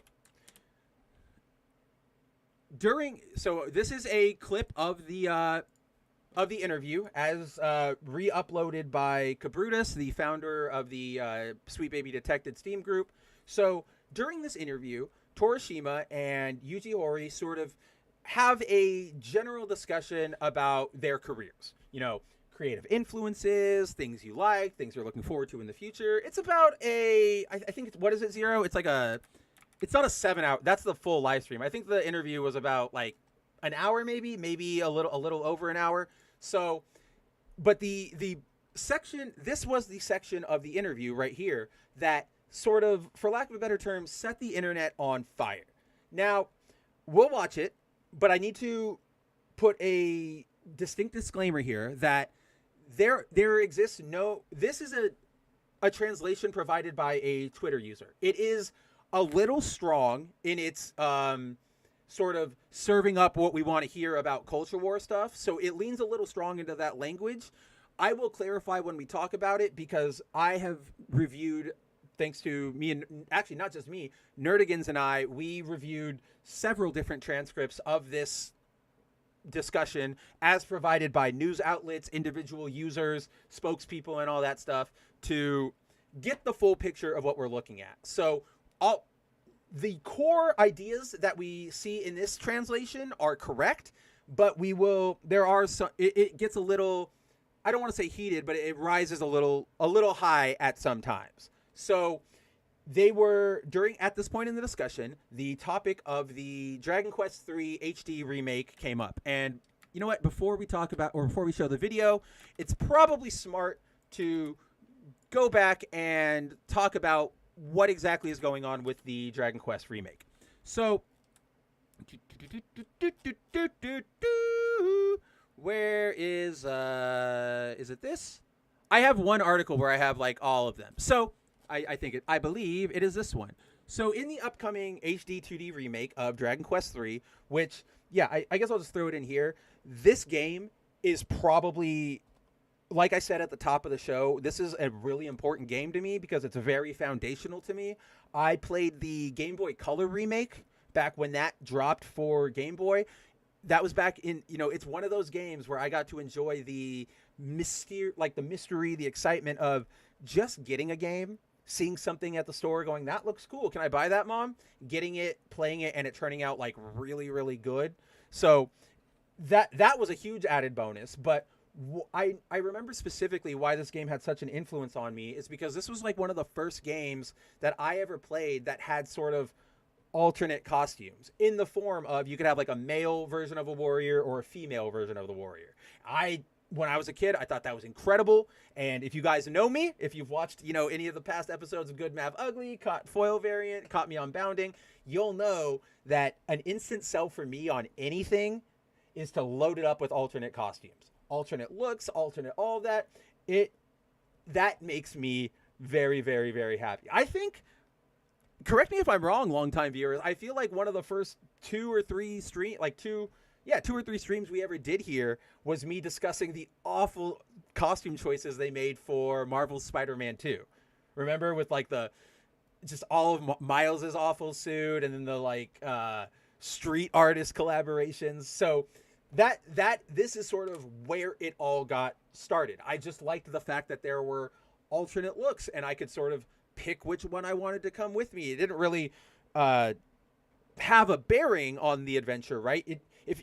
I think there are some like status effects that each gender doesn't get, but overall, like, you're not suffering for picking a male dancer over a female dancer, or a male thief over a female thief, or the male hero over the female hero. So I always really liked that. The game itself is just really expansive and deep, and it's a good RPG. It's just one of the best. So the game is being remade. It's getting an HD 2D remake, which if you've been here a while, you know that's my preferred way. All 2D sprite games should only be remade in HD 2D. Otherwise, we end up with things like Chain of Memories, and that is an awful, awful thing because you guys know me. I love my pixel art. I'm sure Andrew is listening in the background just going, yep, I know what he's saying. Yep, I know this loser. I know what he's talking about. Yeah, spent quite some time gawking at the ridiculous hoodies and sneakers over on Miles Morales. Oh yeah, definitely. And don't worry, Zero. I see all your comments. We'll talk to them, or I'll speak to them when we get to those in the conversation. I'm not ignoring you, but oh gosh, I like phased out what I was thinking about right there. But the game's getting an HD 2D remake along with the first 2 Dragon Quest entries. And as we've started to see more and more things come out about Dragon Quest 3, we are seeing more and more modern audience changes.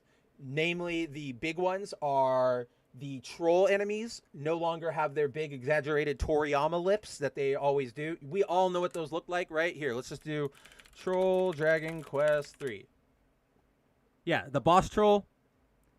I am the box ghost. But yeah, like this, the boss troll no longer has his like cartoonish lips because obviously people got offended and did the whole black people are orcs stupid thing that we don't need to tread over here because it's just a waste of everybody's time.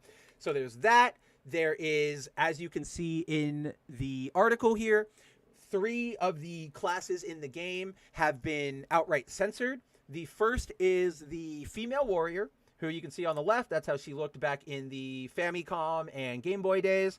And now she has this, like, this is sort of what we were all like Reeve and all of us were talking about earlier on. They didn't try to redesign her. They just threw these weird undershirt shorts onto her.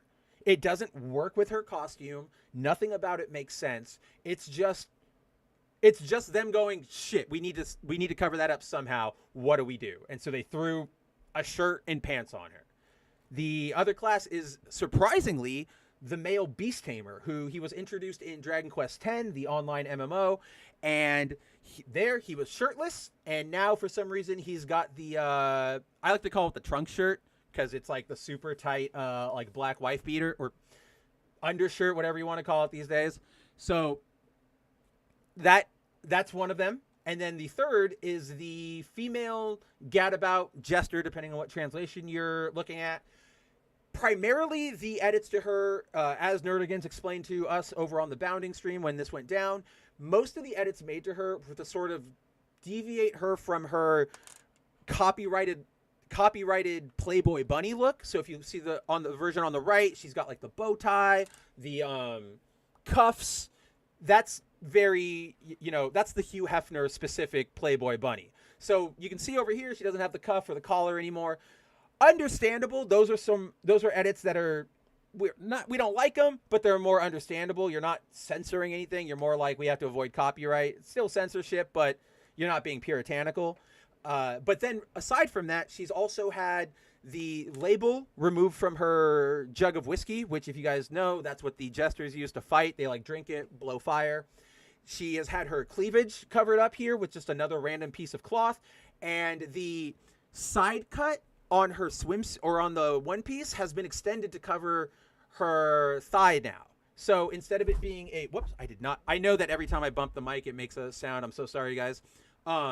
Instead of being that V going down, like that V cut, it's now a flat cut across on her, one piece, so that her, like, the top of her butt is covered.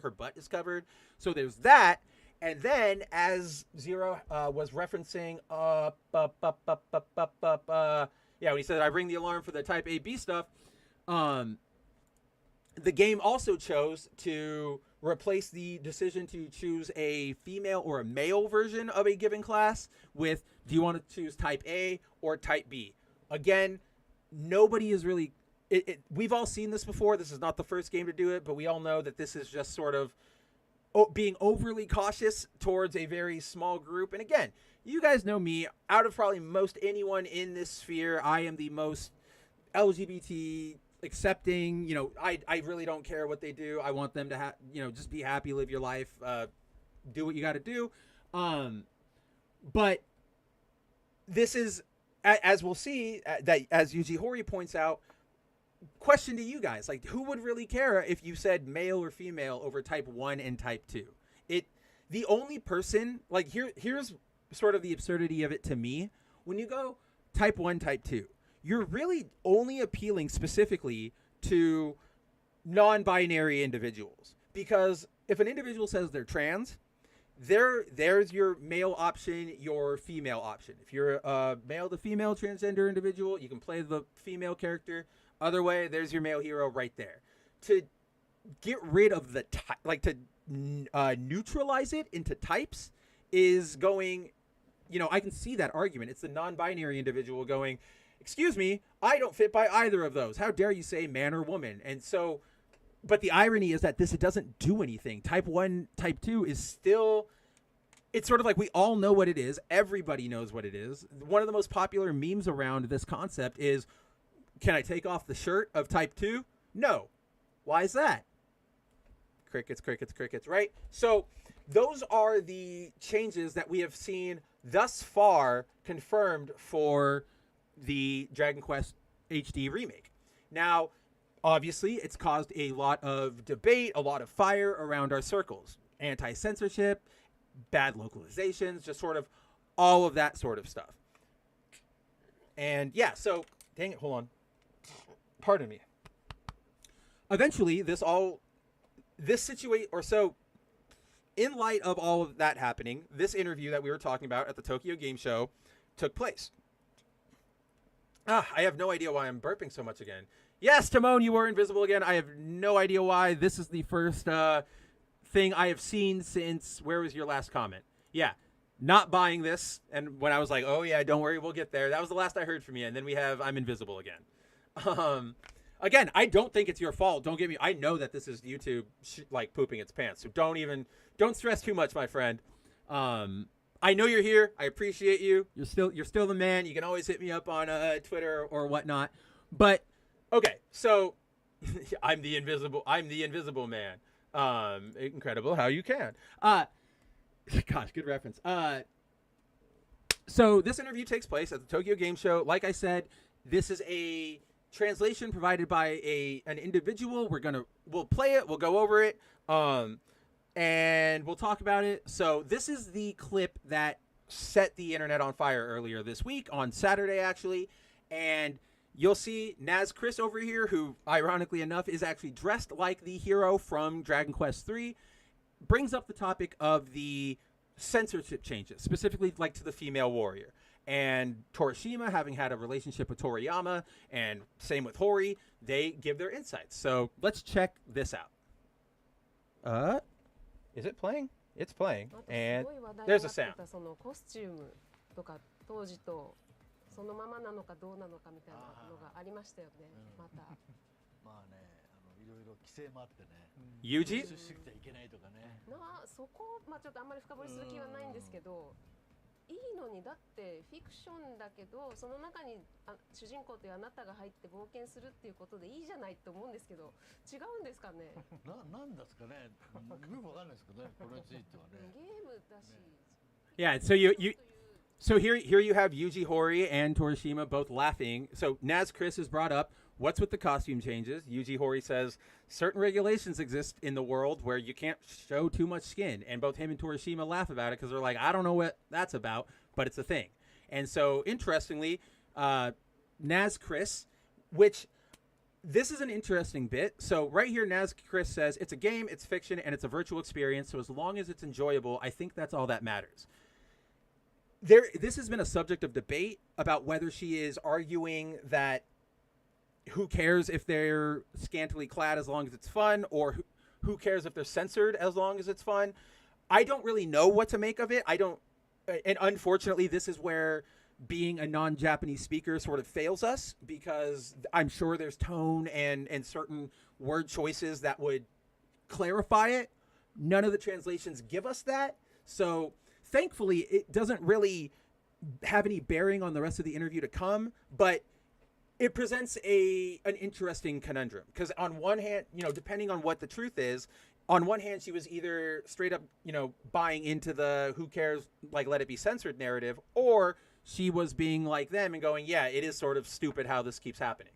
Oh yeah, it is 1000% regulation BS, as Yuji is about to tell us.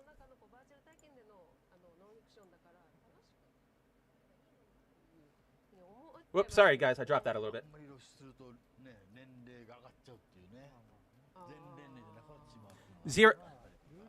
Zero. That's not what I'm not talking about. Like that. That's a thing, and I will address that point about various Japanese individuals having translated. I mean, I just told you at the beginning that Nerdigans and I went through and looked at several individuals, news sites, and them, that kind of stuff who provided translations. My point right there was that it's really hard to tell and again, Chris's statement right there. This has nothing to do with the rest of the interview, nothing to do with Yuji Horii, but my point was I don't know exactly which stance Chris here is taking. And that is the point where, yes, if I did speak Japanese, we would know, and I'm sure the Japanese speakers out there can give a better read of it, but nobody is talking about this specific spot, so I don't feel comfortable making an exact determination to say this is what she's saying. ければいいのにっていうふうに思っちゃいますけどね。あんまり露出するとね、年齢が上がっちゃうっていうね。Too much exposure, the age rating goes up, says Horii. ルールがやっぱなんか各国違ったりするんでね、広く売ろうと思うと一番厳しいところに合わせざるを得ないとか。でも当時そんなこと思わなかったですけどね。コンプラっていう名のね、やっぱりね。And so then, that was I believe that was somebody off another person being interviewed. Notes that rules vary from country to country when trying to sell widely. There's the issue of having to comply with the strictest regulations, and in response to that, we get Torishima goes under the name of compliance. So he starts talking about compliance, regulations. It's like an absolute god, an evil disguised as good. And Horii's laughing. There's no such thing as content that doesn't make everyone uncomfortable.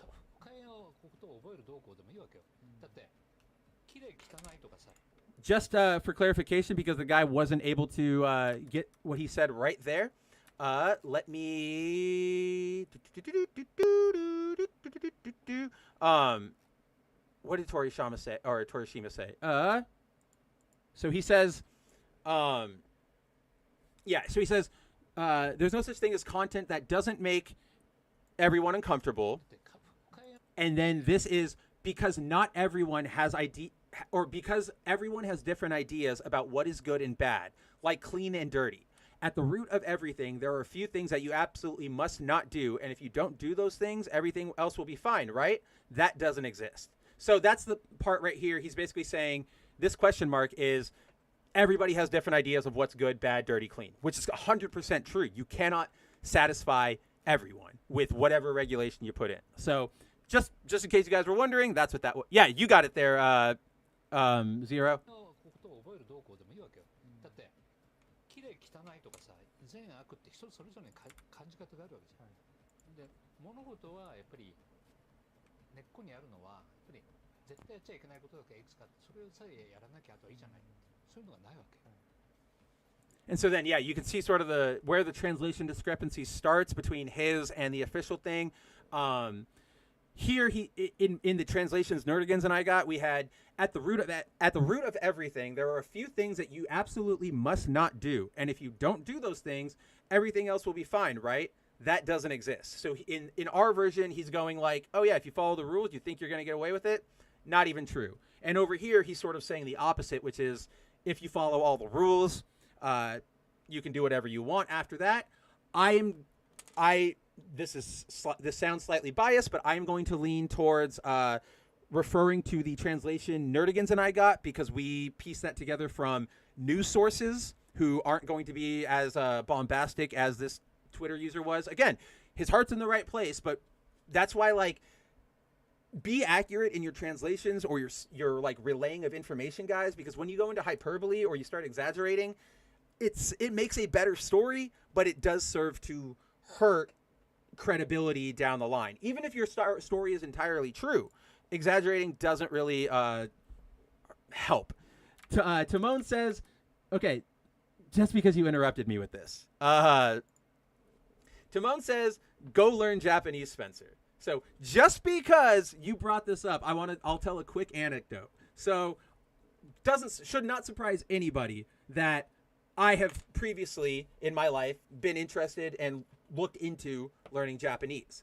When I was a freshman in wait a minute, what is happening over here? Oh, my screen's not all the way out? This is weird. Whoa! There's like 3. I don't know if you guys can see this, but there's like 3 dead pixels in my camera window over here on the corner. I don't know what's up with that, because like if you see them right here, I can go whoop and they disappear. So I have no idea what is resulting in that weird graphical glitch. It might not even be a thing. It might just be an OBS thing.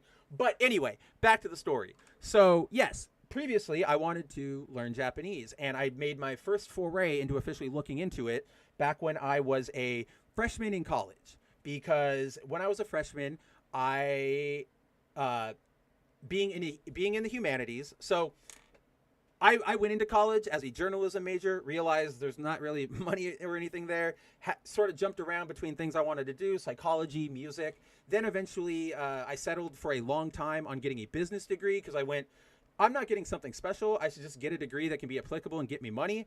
And then I was giving my final presentation for that business major. I went into college with enough credits to graduate in 3 years instead of 4. On my 3rd year, I was getting ready for my final presentation. If I did it, I would have been done.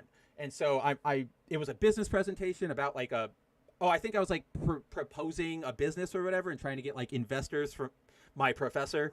But I was there. I put on my suit. I like did up my tie. I went to look in the mirror, and at the time, guys, like I was way more rebellious punky than I am now, right? Like, remember, even though they're not in right now, I still had, at the time, I had my septum piercing. I have my lip piercing. I had longer emo boy style hair. I was wearing skinny jeans. Like, I was that kind of kid back then. So I catch a glimpse of myself in the mirror because while I'm getting ready, and I go, I don't want to do this. I hate this. I hate this version of me. Like, I want to do music. I want to do art. I want to do something creative. So I went and I gave my presentation. I immediately walked out of the room after getting my grade and everything. And I went to the registrar's office and I was like, I want to be an English major. And they were like, seriously? And I was like, yes, like just give me something that I want to do. So with all that, the point of no, it's not even I'm good at school. It's not even I'm good at school. It's I knew how to play the system. Like, put it this way. I eventually graduated with my degree in English, my bachelor's. My assigned reading for that entire, like, rest of the 2 years of my, college career, every class assigned me, like, 2 books to read a week. So I had, like, 7 books a week to read. I didn't read jack.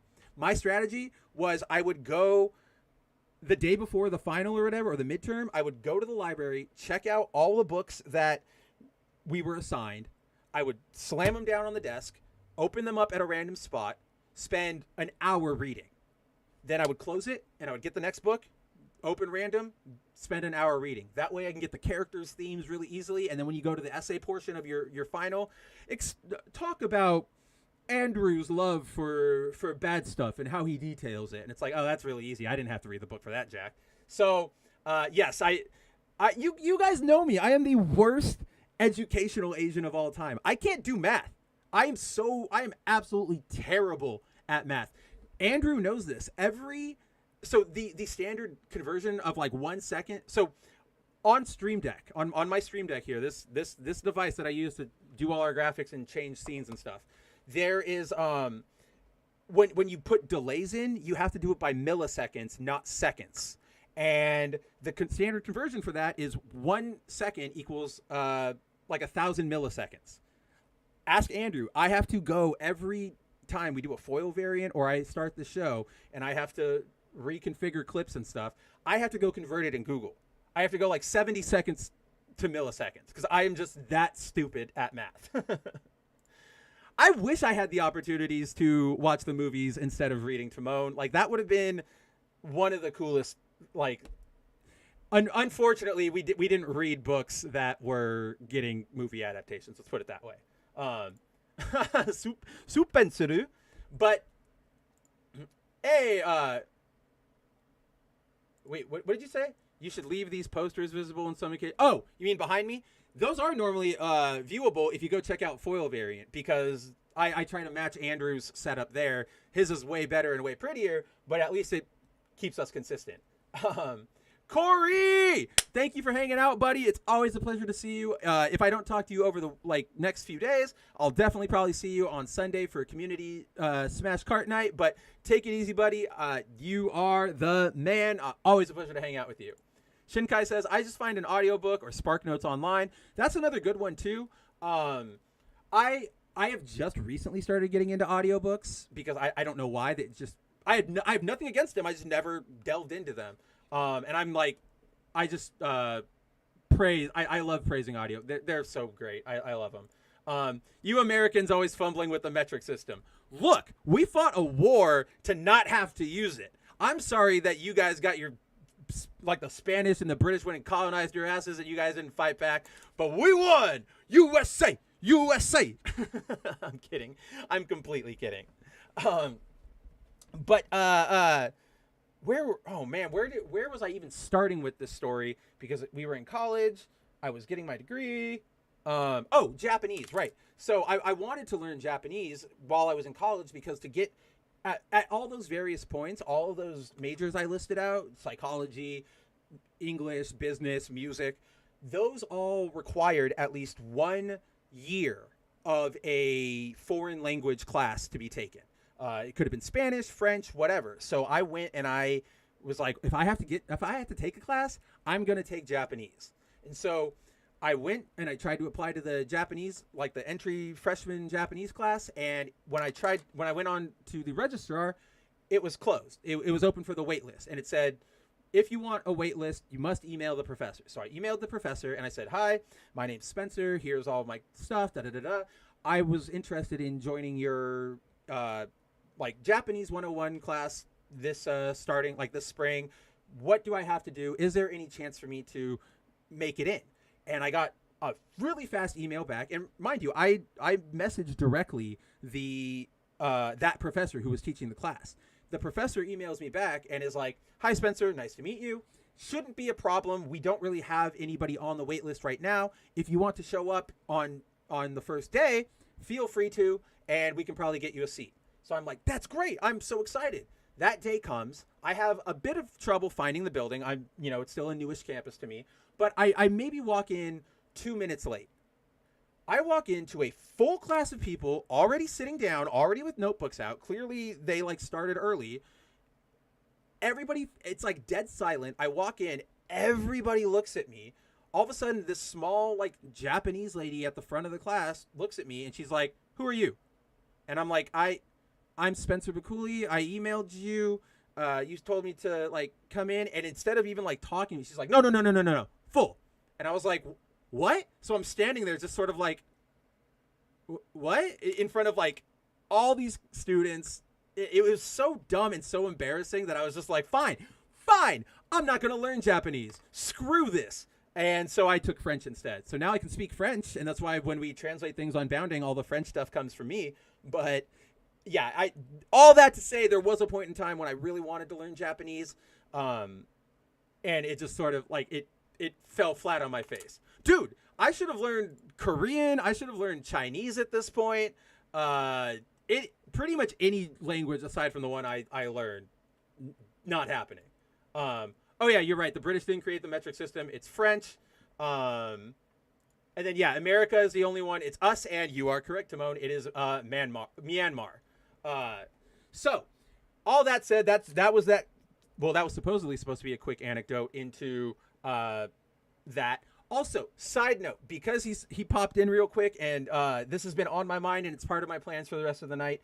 After this show, and I'll give another reminder when no matter to yourself. As a reminder, or I will give another reminder at the end of the show when we're closing out. But Jacob, tonight he has his movie review club. He's going to be hanging out with, I'm sure, Rob and Rick and probably some other guests. But they are going to be reviewing Joker 2 and Megalopolis. Now, I'm not going to get into Joker 2 or Megalopolis because we could probably do entire streams on them themselves. But I bring it up. I mentioned it specifically because last night I edited Jacob's Joker 2 review. And I have never, ever seen my friend... I've been friends with Jacob for years now. He's been in, I've read all of his reviews. I've mostly been the editor on them. I tune into his movie club every night. I go to the Barroom podcast every night. I have never seen him have this much like absolute, not even like anger, but like disdain. Like he is not happy with this movie, and I'm so interested to hear his deeper thoughts, especially when I read spoilers and stuff, because I don't really care about this movie. I'm not going to lie to you guys. I know a lot of people go, oh, who thought making it a musical was going to be a good idea?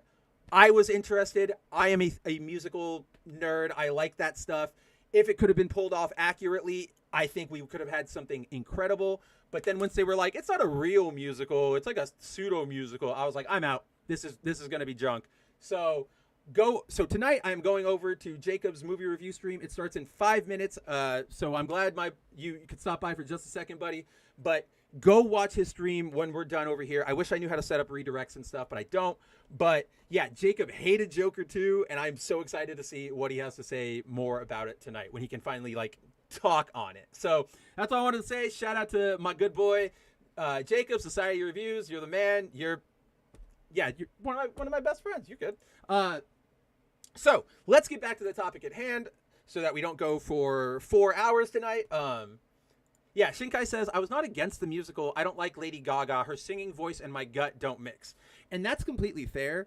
I am not a Lady Gaga fan myself, but I very much admire her as an artist, as a creator, because if you go and you look up like her life story, like this woman is talented. She knows music. She knows production. She is insanely good at what she does. So I might not like her music per se, but I like her. Like I like what she does. I like the way she goes about it. And her not being an awful producer and performer, that I was like, okay, maybe we can do something here. Maybe we can do something here. I don't know if anybody here saw the latest A Star Is Born, but she was really good in that. Yes, Zero, I know that was like 7 different tangents that we just went on, and I've tried to bring it back like 4 times. But here, we're finally getting back to it. So there's that. This is the first discrepancy in the interview or in the translation provided by this Twitter user and the transcripts provided by other outlets. So let's keep going.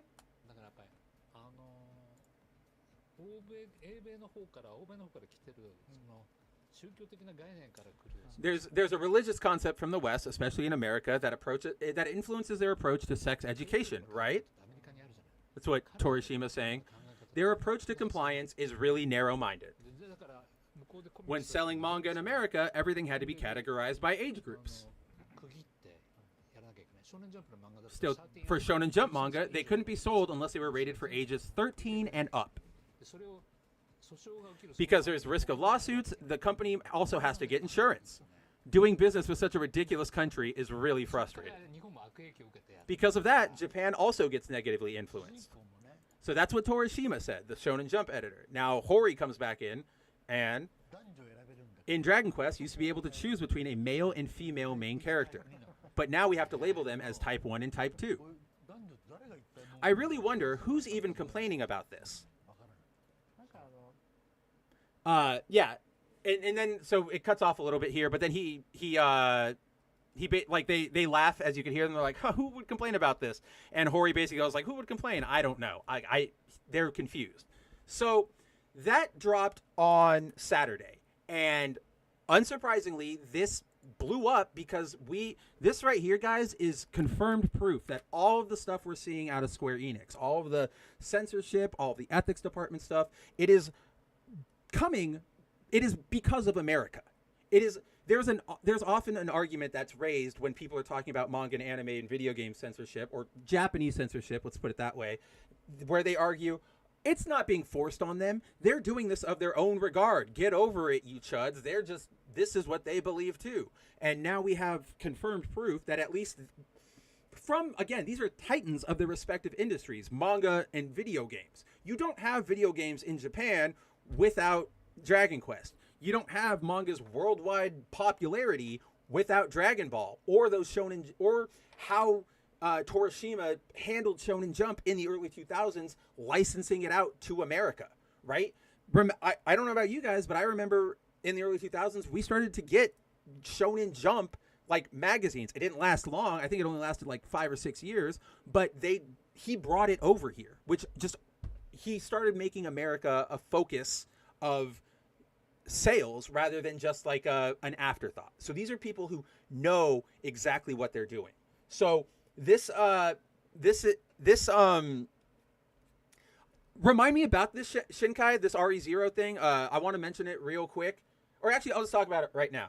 So in RE0 Season 3, there is a moment where Subaru is referred to as a kitty mancer, because they're making fun of the fact that he is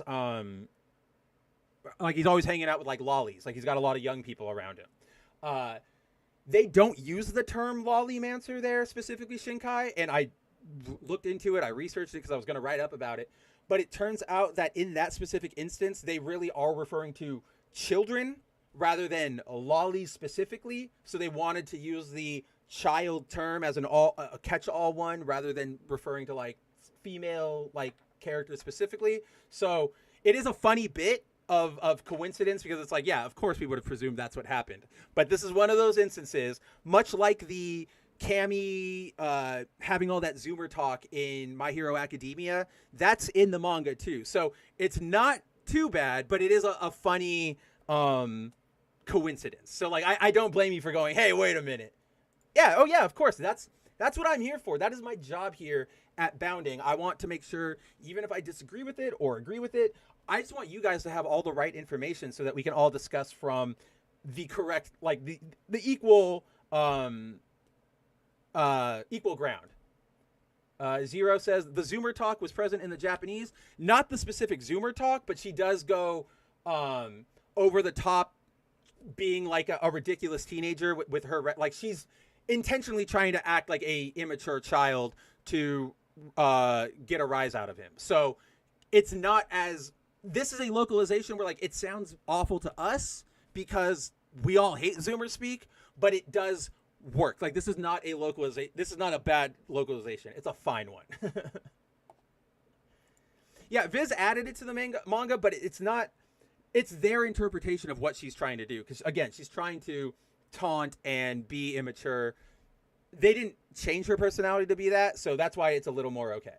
But back to the interview. So this interview set the world on, or set the internet on fire on Saturday. Was up for Sunday, up for Monday, up for Tuesday. And then on Thursday, we got an interesting development where, out of nowhere, all of the original, or all materials, let's say official materials related to this controversy and this interview, were completely scrubbed from the internet.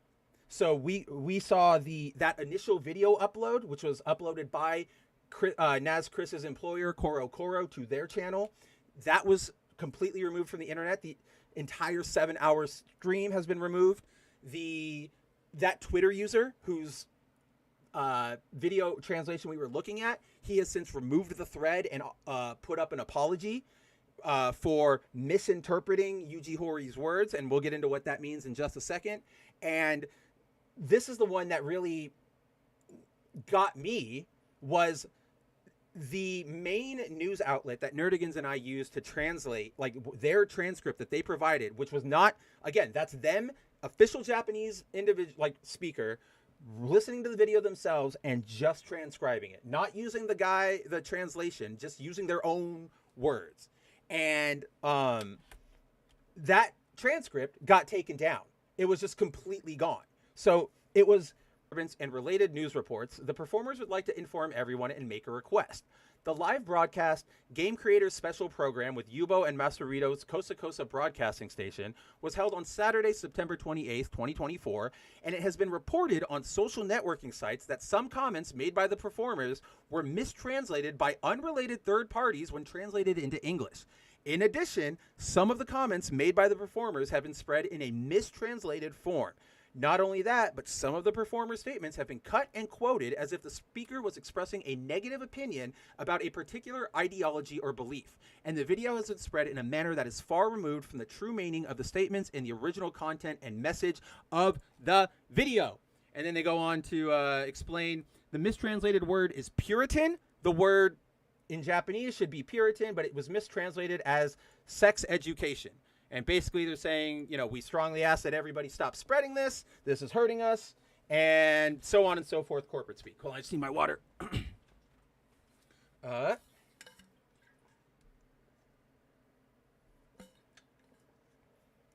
We had an F? Really? That's so... Okay, that happened to us last night over on Foil Variant, too. And the same thing, I'm looking at OBS. I have no dropped connection. I have perfect connection. I have no dropped frames. It's at 0. And all of a sudden, you guys, I died for you. So, no idea what's going on there. I'm sorry about it. I wish this was more stable. I wish there was something I can do. But hopefully, YouTube will get their shit together by next week. Don't worry. Like, we are winding down here on the stream. We're not closing out the story yet, but it'll probably be the last one we cover, so we don't have to worry for too much longer. But get your stuff together, YouTube, please. So this all went out, and a lot of they also cited the fact that Elon Musk took notice of the controversy. But I need you guys to understand, and yes, I'm gonna go on my stupid or like on my own Elon Musk anti shit, right? Zero says Timon said fuck YouTube and it didn't appear in the chat. I see it. Yeah, you see it, right, Zero? Yeah, you see it over there, the uncensored chat, and then it's YouTube being like that. I get the direct one over here without any moderation, so you guys will be able to see everything. But yeah, if you're on YouTube, it can get dinged, and I don't have any moderators around right now, so I should probably make Andrew one, but I also know he's not paying attention right now, so that would not help us in this particular instance. So that interview video we looked at was retweeted by Elon Musk, and he just said, this is insane. I don't give this any credence because this is Elon stupid Musk we're talking about, and you know him. He is like the definition of the boomer mindset. He sees something on the internet, and he just believes it. He'll comment on it like he knows what he's talking about when he doesn't. Like, shut the hell up, Elon Musk. You don't help anything. You're like, you guys know me. I don't like Elon Musk. I think he's just a net negative for humanity as a whole. I don't care what he's done with Tesla, his SpaceX stuff, because most of that is not him. Those are the engineers and other people that are on his team. He's the one, again, I don't know how anybody can have respect for the guy after the report came out where he was at the Super Bowl, made a tweet like, go Eagles, and when he saw that President Biden's tweet that said go Eagles, got more views despite him having fewer followers than Musk. Musk left the game, flew out to Twitter HQ in San Francisco, and was like, what's going on? We need to fix this. So, like, he only exists to inflate his own ego. I don't take anything he says for any credit. That's why you won't see me cite him on Bounding Into Comics. That's why, unless he is part of the story, like he is in this instance, I'm not going to bring him up. I'm not one of those. There are too many news sites out there that just go, oh, this individual said something I like and agree with. I'm just going to repeat what they say. I see too many news sites that have just become, Mark Kern said something, let me report on what Mark Kern said. And they try to act like they have an authority.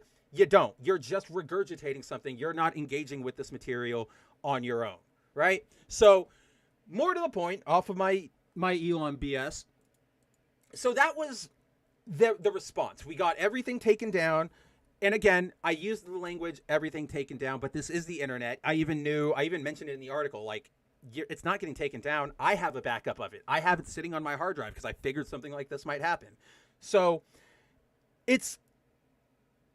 what am I trying to say here? It is a very blatantly it's like a very blatant move at damage control here from Square Enix. Or let me rephrase that. This is a very concerted effort at damage control from an entity related to either Square Enix or Koso or Shonen Jump. We don't know. We do not know right now, at this moment, who issued the takedown orders.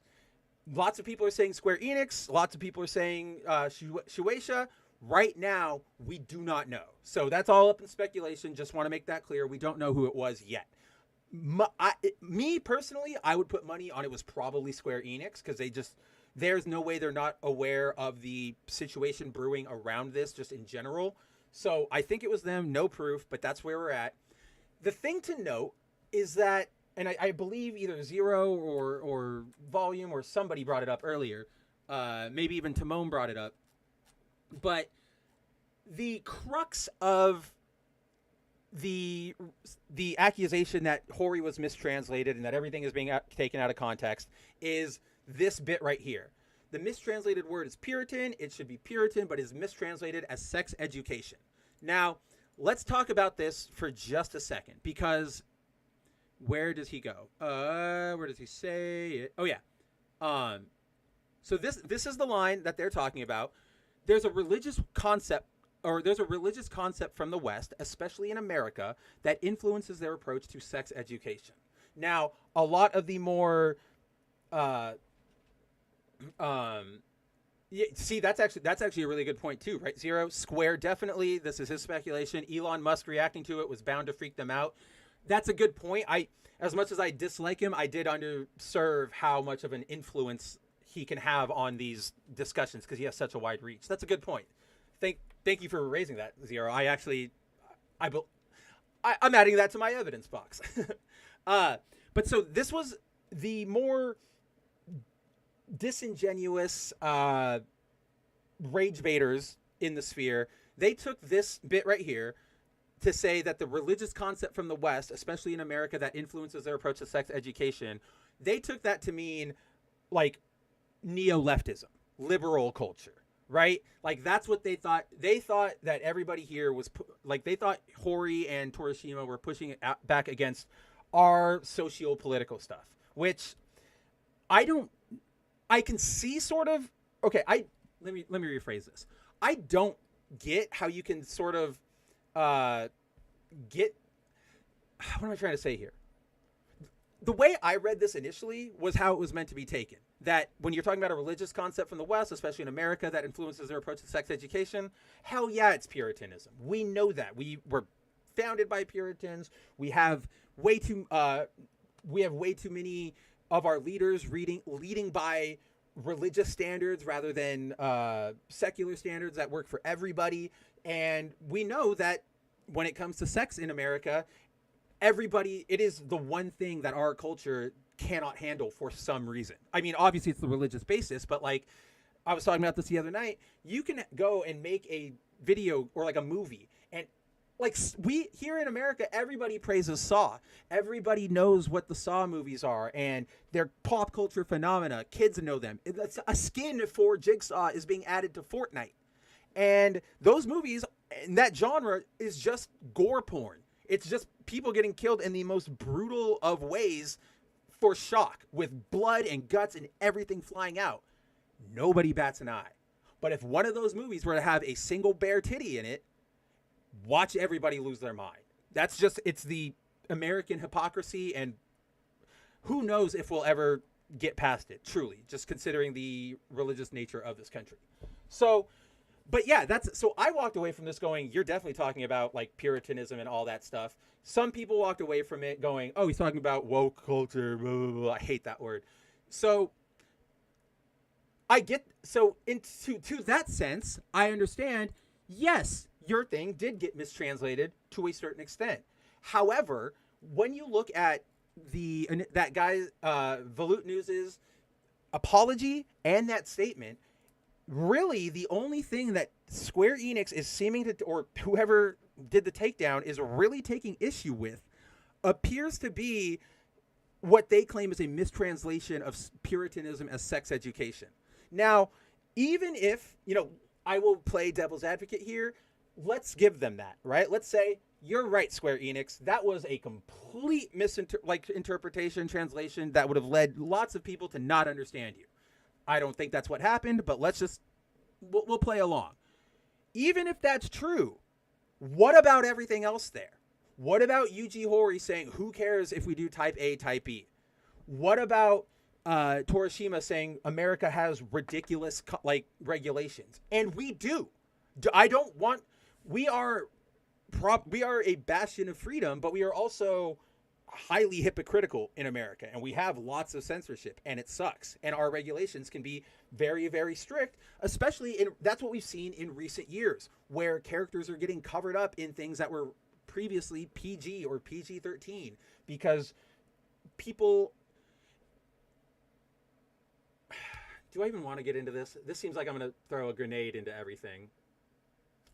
Whenever somebody is very, very loud and vocal about opposing something, 9 times or maybe 8 times out of 10, and this, you guys see this on the internet from like the crazy leftists to the rage baiters, 9 times out of 10, if somebody's taking a really super strong stance against something publicly and they're making it everything about them, they're trying to divert your attention from something they're doing that's similar to that, right? So, dang it, Zero. You just made me lose my train of thought. Hold on. Shit. Dang. What was I going to say? I felt like I was going to be... Okay, that's right. So, people who, do big public outcries about all this stuff all the time, whatever it is, are usually sort of trying to deflect you from looking at them as somebody who is doing that. Like, oh, he's against child trafficking. He's against, welfare theft. He can't be doing it. And then you look into it, and 8 times out of 10, they are. So in America, people aren't going to, this is going to be probably a little bit controversial, but in recent years, we have seen an uptick in protect the children rhetoric from both the left and the right. Now, obviously, we all want kids to be safe. But if people are out there every day bleating about kill all pedophiles, get them up against the wall, we got to do that. No, the only good pedo is a dead pedo. Like, when they're bleating that and they're campaigning on that or any of that stuff, that's all performative. And unfortunately, because of the topic of protecting children is something that's so sensitive and nobody wants to approach this conversation with the nuance I'm approaching it with here, nobody wants to have an honest discussion about, are we actually looking out for the children here, or is this just something we're doing to give person A or person B cover for their activities? Again, I don't think the people who go, I don't think it's a huge deep thing. So people who care about kids, it's not everybody, but it's the ones who are vocally out there. So whether you're on the left or you're on the right, the people who are out there going, you look at anime, you're a pedophile, or it doesn't really matter. Both sides are saying that right now. Either side of those people who are bleeding on that, they don't really care. They're just trying to deflect. And unfortunately, because they have, this has become such a sort of slam dunk way to grift, because like I said, nobody's going to challenge the idea of somebody saying, I want to protect kids. Because it's become such an impenetrable shield, it's built up over recent years, again, on both sides, to the point where now this shit's affecting everything we do. Where characters in comic books are getting covered up, where things that we previously got over here that were fine are now being covered, again, right? Dragon Quest III on Game Boy, I played that when I was 10 and 11. Scantily clad female warrior and everything. Nothing happened. There was no negative anything. I wasn't the only kid. That game was a big seller in America. So it's all just, it's an unfortunate side effect of the current socio-political grifter war that we are getting caught up in this censorship loop. And I don't have the answer to how to solve that, except for always be diligent, always verify, don't take people at face value, and more importantly, honestly, I think this is the advice to walk away from this with. If it sounds too good to be true, it probably is. So for example, with this translation here, where people were going, look, he called out woke people, he was doing that. I went, that can't be right. There's no way. That sounds too perfect. It drops right into our lap, this giant victory. There's no way that's right. Sometimes it is. 98% of the time, it's not. There's something else there, or somebody's exaggerating. So it's really just remaining diligent and trusting yourself, I guess, right? You guys, if you're watching this show, you are smart. You are intelligent. If you're talking to me, I know you got your wits about you. So trust your own instincts to know this person might not be 100% on the up and up. To me, this is just another tangent, Zero. Here you go. But I've gotten a lot of questions lately about why I haven't covered Endymon's Assassin's Creed Shadows video. And my response to that is that I just don't believe it. This was Endymon. I have nothing against the guy. I don't even know the guy. I just saw how this all went down. Endymon, in reaction to the Ghost of Yote reveal, lost his mind over it having a female protagonist. Not even about Erika Ishii's involvement. This was right when the trailer dropped during the State of Play. He was going, woke, Sony did it again. Oh my goodness. And he got pushback from like our sphere, his fans going, okay, I think you're overreacting. We should probably wait and see how this actually turns out. And he spent the next week doubling, tripling, quadrupling, pentupling down. Just everything was, no, you guys know this is going to be woke. Look. And as soon as he stops defending himself, that day, he drops a video that is like, look at all of these perfect things that confirm everything we've all been saying about all these companies. Look at what it confirms right now. Like, I had one person who was so brave to come confirm everything. I don't know. That seems too convenient. That seems too good to be true. Does Endymon have a source? Maybe. I don't know. Maybe that information could be exaggerated. I don't know. But as a journalist who cares more about getting you guys the information and the truth out there over sensationalism and easy quick clicks, I'm not going to do a disservice to Bounding's readers by going, look at this. This guy is saying everything you've ever wanted to hear about Assassin's Creed Shadows. He's telling you exactly what's going to happen, and it's everything we've always been predicting. I just don't buy it. It's too perfect, right? So Zero brings up a good point. Or first of all, Shinkai says, using the Joseph Joestar technique of deflection, saying he hates the Japanese but cheats on his wife with a Japanese woman. Exactly. That's exactly what it is, Shinkai. So Zero here brings up a good point, which getting back to what we were talking about, if this was what Square Enix was doing, if it was all mistranslated, why not post the correctly translated video and provide us with what it is supposed to be instead of going and scrubbing everything? And to me, that just says, because that's not to me that says, it's the answer is because the only thing that was mistranslated was that Puritan thing. Nothing, all of the translations I looked at, all of the multiple ones Nerdigans and I exchanged between each other, all of the only big discrepancies were the sex education, and that Puritan part, right? And then that weird part about whether Torishima was saying if you follow the rules you could do whatever. If you that whole bit I still don't know, but that Puritan thing, if that's it, why is it all gone? If that's the only bit, why can't we see the rest of it? Why can't you upload a translated version? To me, this was Horii going rogue. So now we're going to go firmly into speculation territory before we go into speculation territory, putting a stamp on the facts, this is a very odd move by Square Enix or whomever it is, and it clearly shows that the fact that they're not providing clarification, they're not uploading the video, they're not earnestly engaging with people who looked at this stuff, shows me that this is all a concerted effort to sweep it under the rug.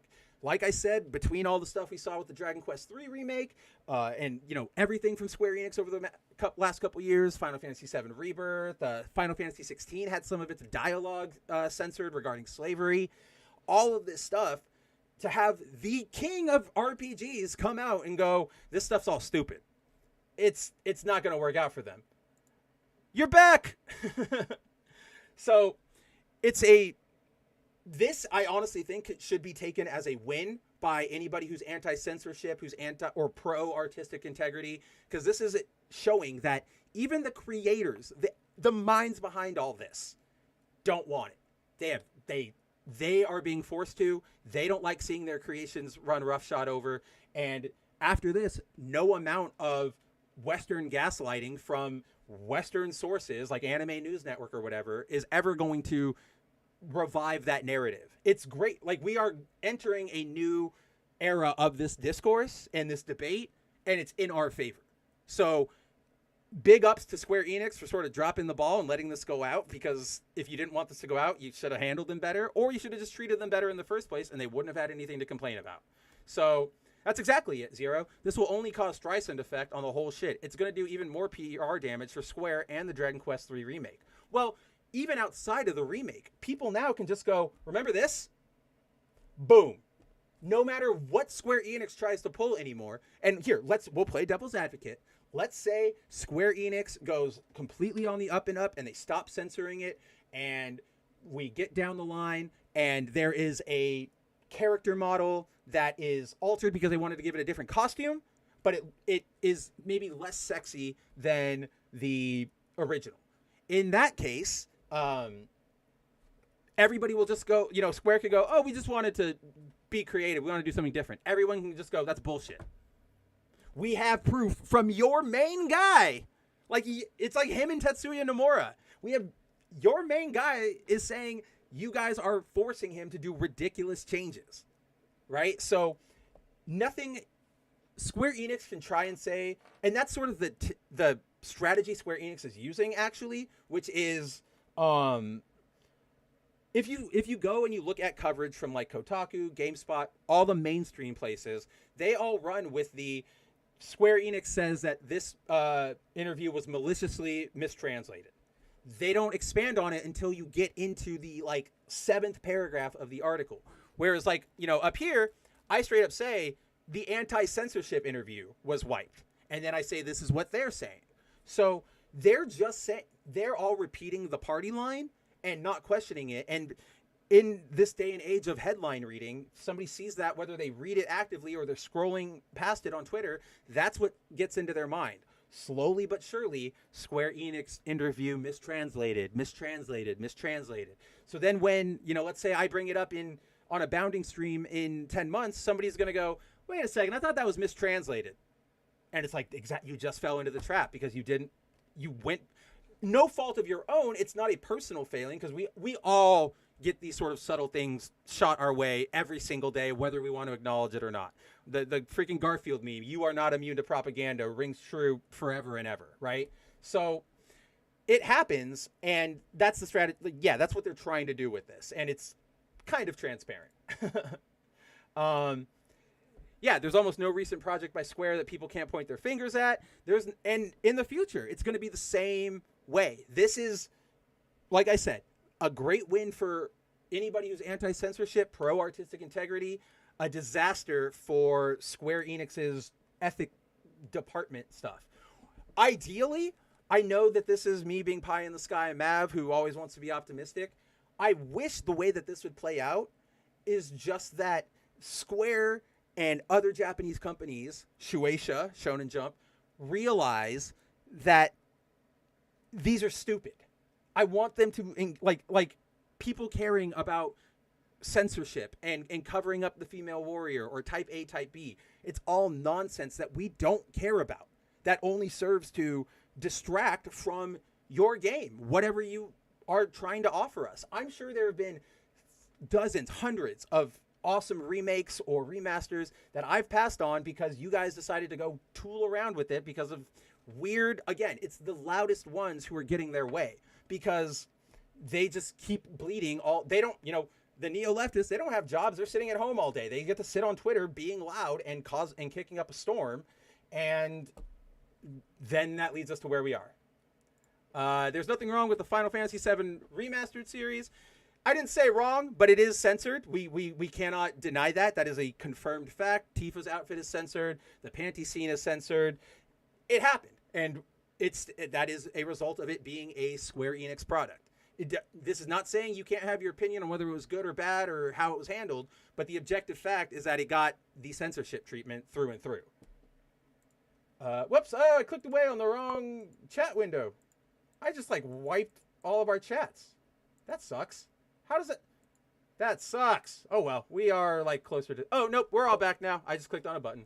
It was super chat, and I clicked on the super chat button, and I don't have any super chats, so it wasn't showing me anything. Yeah, I know Timon's not a fan of it. I know Zero's not a fan of it, and then what Mav said, there are instances of censorship and even bad, misleading localization. They're there.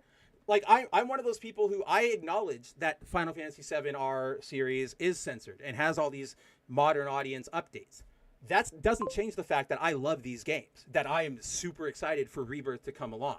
But I think we need to be able to acknowledge when something is a failing, even if we like it, right? It's sort of the same thing I always talk about where I might like a game or a comic book and it's not the best, but I can say I like it. I know it's not the best. I know it has its flaws, but I like it. And that's okay. You can like whatever you like. It's when you go, this isn't happening or this is better, yada, yada, yada, yada. That's when it gets disingenuous. Again, it's not an opinion, Andrew. The opinion, it is a fact that they've been censored. Whether they like it or not, that's the opinion. But the game has been censored from its original form. Like there's no getting around that. That's the objective truth. But yeah, like you can like things that are changed or altered, but we need to be better about acknowledging the flaws in the things we love. Because if you don't acknowledge flaws, then you get toxic positivity, you get concord, you get things like that. And I turned on sounds. You're talking, gotcha. Right, that's because I said Timon and Zero. That's what I said. I thought I just said Timon for a reason. Look at it, trying to get out of it. Wolf meant Timon's opinion. No. He meant yours too, dumb it. Like, I'm watching you. But yeah, so all in all, insane development for the video game culture. I don't know. I think I've said sort of all there is to say on it. It is a crazy moment. It is a glimpse into the truth. It is sort of confirming what we all suspected, which is Japanese creators don't like their work being altered for no reason, and our standards over here in America are ridiculous to the rest of the world. So I don't know at this point in time where this will go. We are standing on a precipice where Square Enix could make a choice to, get better. Fans could make a choice to get worse or get better. Like, there's so many different ways all of this could play out right now that all I can say is grab your popcorn, because at least something is happening on this front now. We'll see how it turns out. Obviously, we'll follow it on Bounding and on this stream and everywhere else. But yeah, thank you, Yuji Horii and Torishima, for giving us, just for speaking out. Because, yeah, again, my main concern here, more than politics or any of that stuff, is I'm an artist first and foremost. I care about artistic integrity. If you want to make something, you make that thing. And you let other people decide whether or not they want to engage with it. So let's keep pushing in this direction, and let's hope some change is down the road. If you spoil Rebirth for me, Zero, I will pay to ship myself with that extra Brazil fee to your house, and I will kick your ass. Yeah, no, this is going to be a make or break moment for Square. They need to decide how they move forward. Do they keep with the censorship? Do they do a review? That's what I mean. We're on a precipice. I could speculate all the 900 different ways this could play out, but until it plays out, I don't want to do anything. I don't want to disservice you guys by saying this will happen and then it doesn't, and it's all dumb. So, yeah, keep your eyes on the future. Shout out to Dragon Quest III. Go play it if you haven't played it. I recommend the Game Boy Color one. It was not as good at graphics as the Super Famicom one, but it has a couple gameplay additions. I think it has an extra class and it has some dungeons. Really great. Love it. Go play it. Keep your eye on Square Enix in the future, and we will just see how this entire situation plays out. But at the end of it, Square Enix is not being honest, or whoever took this down is not being honest with us. And I think that speaks more than almost any part of how they play out from here. I feel like I'm just going in circles now because I don't know what else to add to this topic. So with that, wrong thing. I went to the wrong screen. With that, we are 2.5 hours in. This is probably an awesome spot to call the show for tonight. Before we go, I just wanted to show you guys. I have these sitting on my desk because I put my money where my mouth is. Get your compact comics, DC complete full color storylines, $10. They're awesome. I just picked up the Darwin Cook, Ed Brubaker Catwoman, Trial of Catwoman. I believe it's Catwoman When in Rome. Or no, it's Catwoman's Big Score. That's what it is. I highly recommend them. I'm glad. I don't know if you guys saw that on foil variant. These things have been selling like manga numbers, so that makes me happy because I want more. I want Western comics to be good again, right? Like, let's just put it that way. No, never. Well, watch Timon. When we finally do the Sandrock fundraiser stream, I'm gonna include a copy when I send you your Sandrock. Yeah, thanks for the ride. No, thanks to every single one of you guys for coming and hanging out with me tonight. It means the world to me that you guys would want to come and hang out on a Friday night, kick your weekend off right with me, with little old me. It means the world. It makes me happy. We're trying to, we want to be the change we want to see in the world. We want to see, happiness, positivity come back. Let's do it. And let's be honest and all that fun stuff. So thank you guys for hanging out, from Corey to Timon to Zero to Shinkai to Volume Dealer. Did I say Timon? Timon. Andrew, other people who I'm blanking on. It makes me feel really bad because you guys showed up earlier in the stream. Oh, Duck, of course, who got us on the trading card game kick at the very beginning.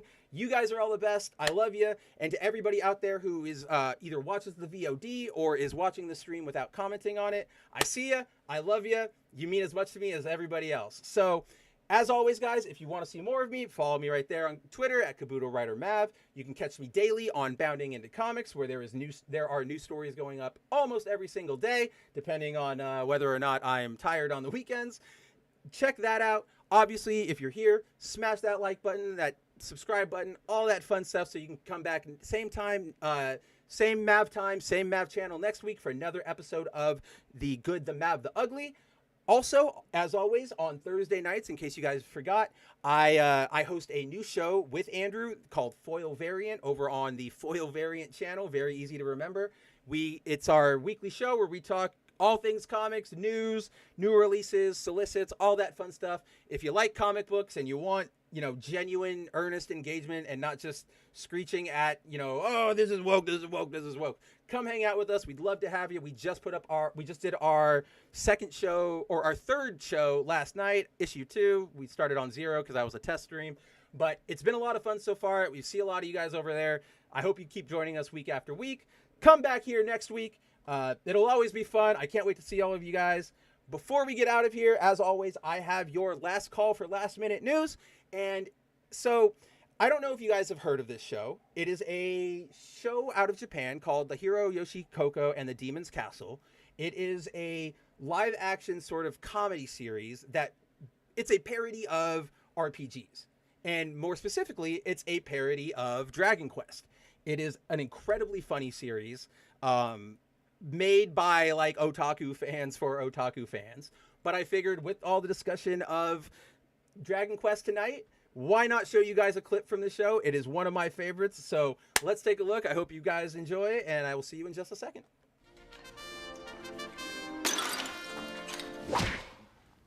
何してんだ一つでえ何かあるかなと思って。どうかしてんだろそこで料理してる人がいるのにタル壊したり壺割ったりして。すいません、そういうもんだと思いまして。そういうもんってなんだよ。人ん家に勝手に入ってタルと壺を割っていってるルールがどこにあんだよ。そう言われればそうなんですけど、頭おかしいだろそれ。でもあの女の人も何も言わないし。料理に夢中になってんの。話しかければ答えます。すみませんでした。はあ、うちの人味にうるさいから料理が大変。何を作ってるんですか。はあ、うちの人味にうるさいから料理が大変。同じことしか言わない。それほど料理に夢中なの。頑張ってください。はあ、うちの人味にうるさいから料理が大変。さあ出てけ出てけ出てけ出てけ。すみません、最後に本棚だけ調べさせてもらいます。出てけ。誰かの日記が。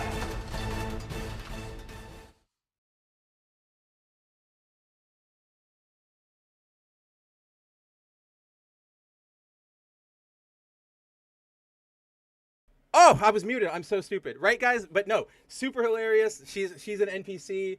I love this show. I highly recommend, if you guys can find it, go watch it. The Hero Yoshikoko and the Demon's Castle.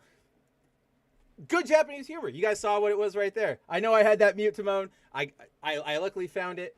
But with that, guys, I think that's where we'll call it for tonight. Like I said, right after this, as soon as we stop the stream, you can find me over on Jacob's channel where he is reviewing Joker 2 and Megalopolis with the crew. So good times to be had over there. Hey, Dante's here right at the end of it. Speaking of things I got to do, right as when I go over to hang out with him, I will be getting on the Bounding editing train. You guys might have noticed we didn't get anything out yet today. I have been mad smashed with meetings and doctor's appointments. So we're in the seat now. We're getting it to you.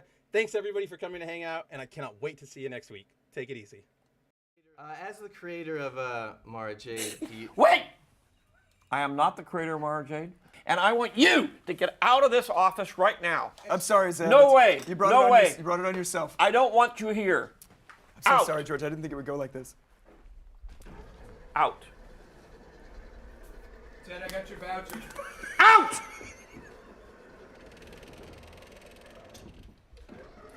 There. I'm sorry about that. I'm so sorry. We'll have him like burned and we'll I don't execute even him know and who burned. that guy is. And we lose sight of what matters and all this stuff. It's like, but there's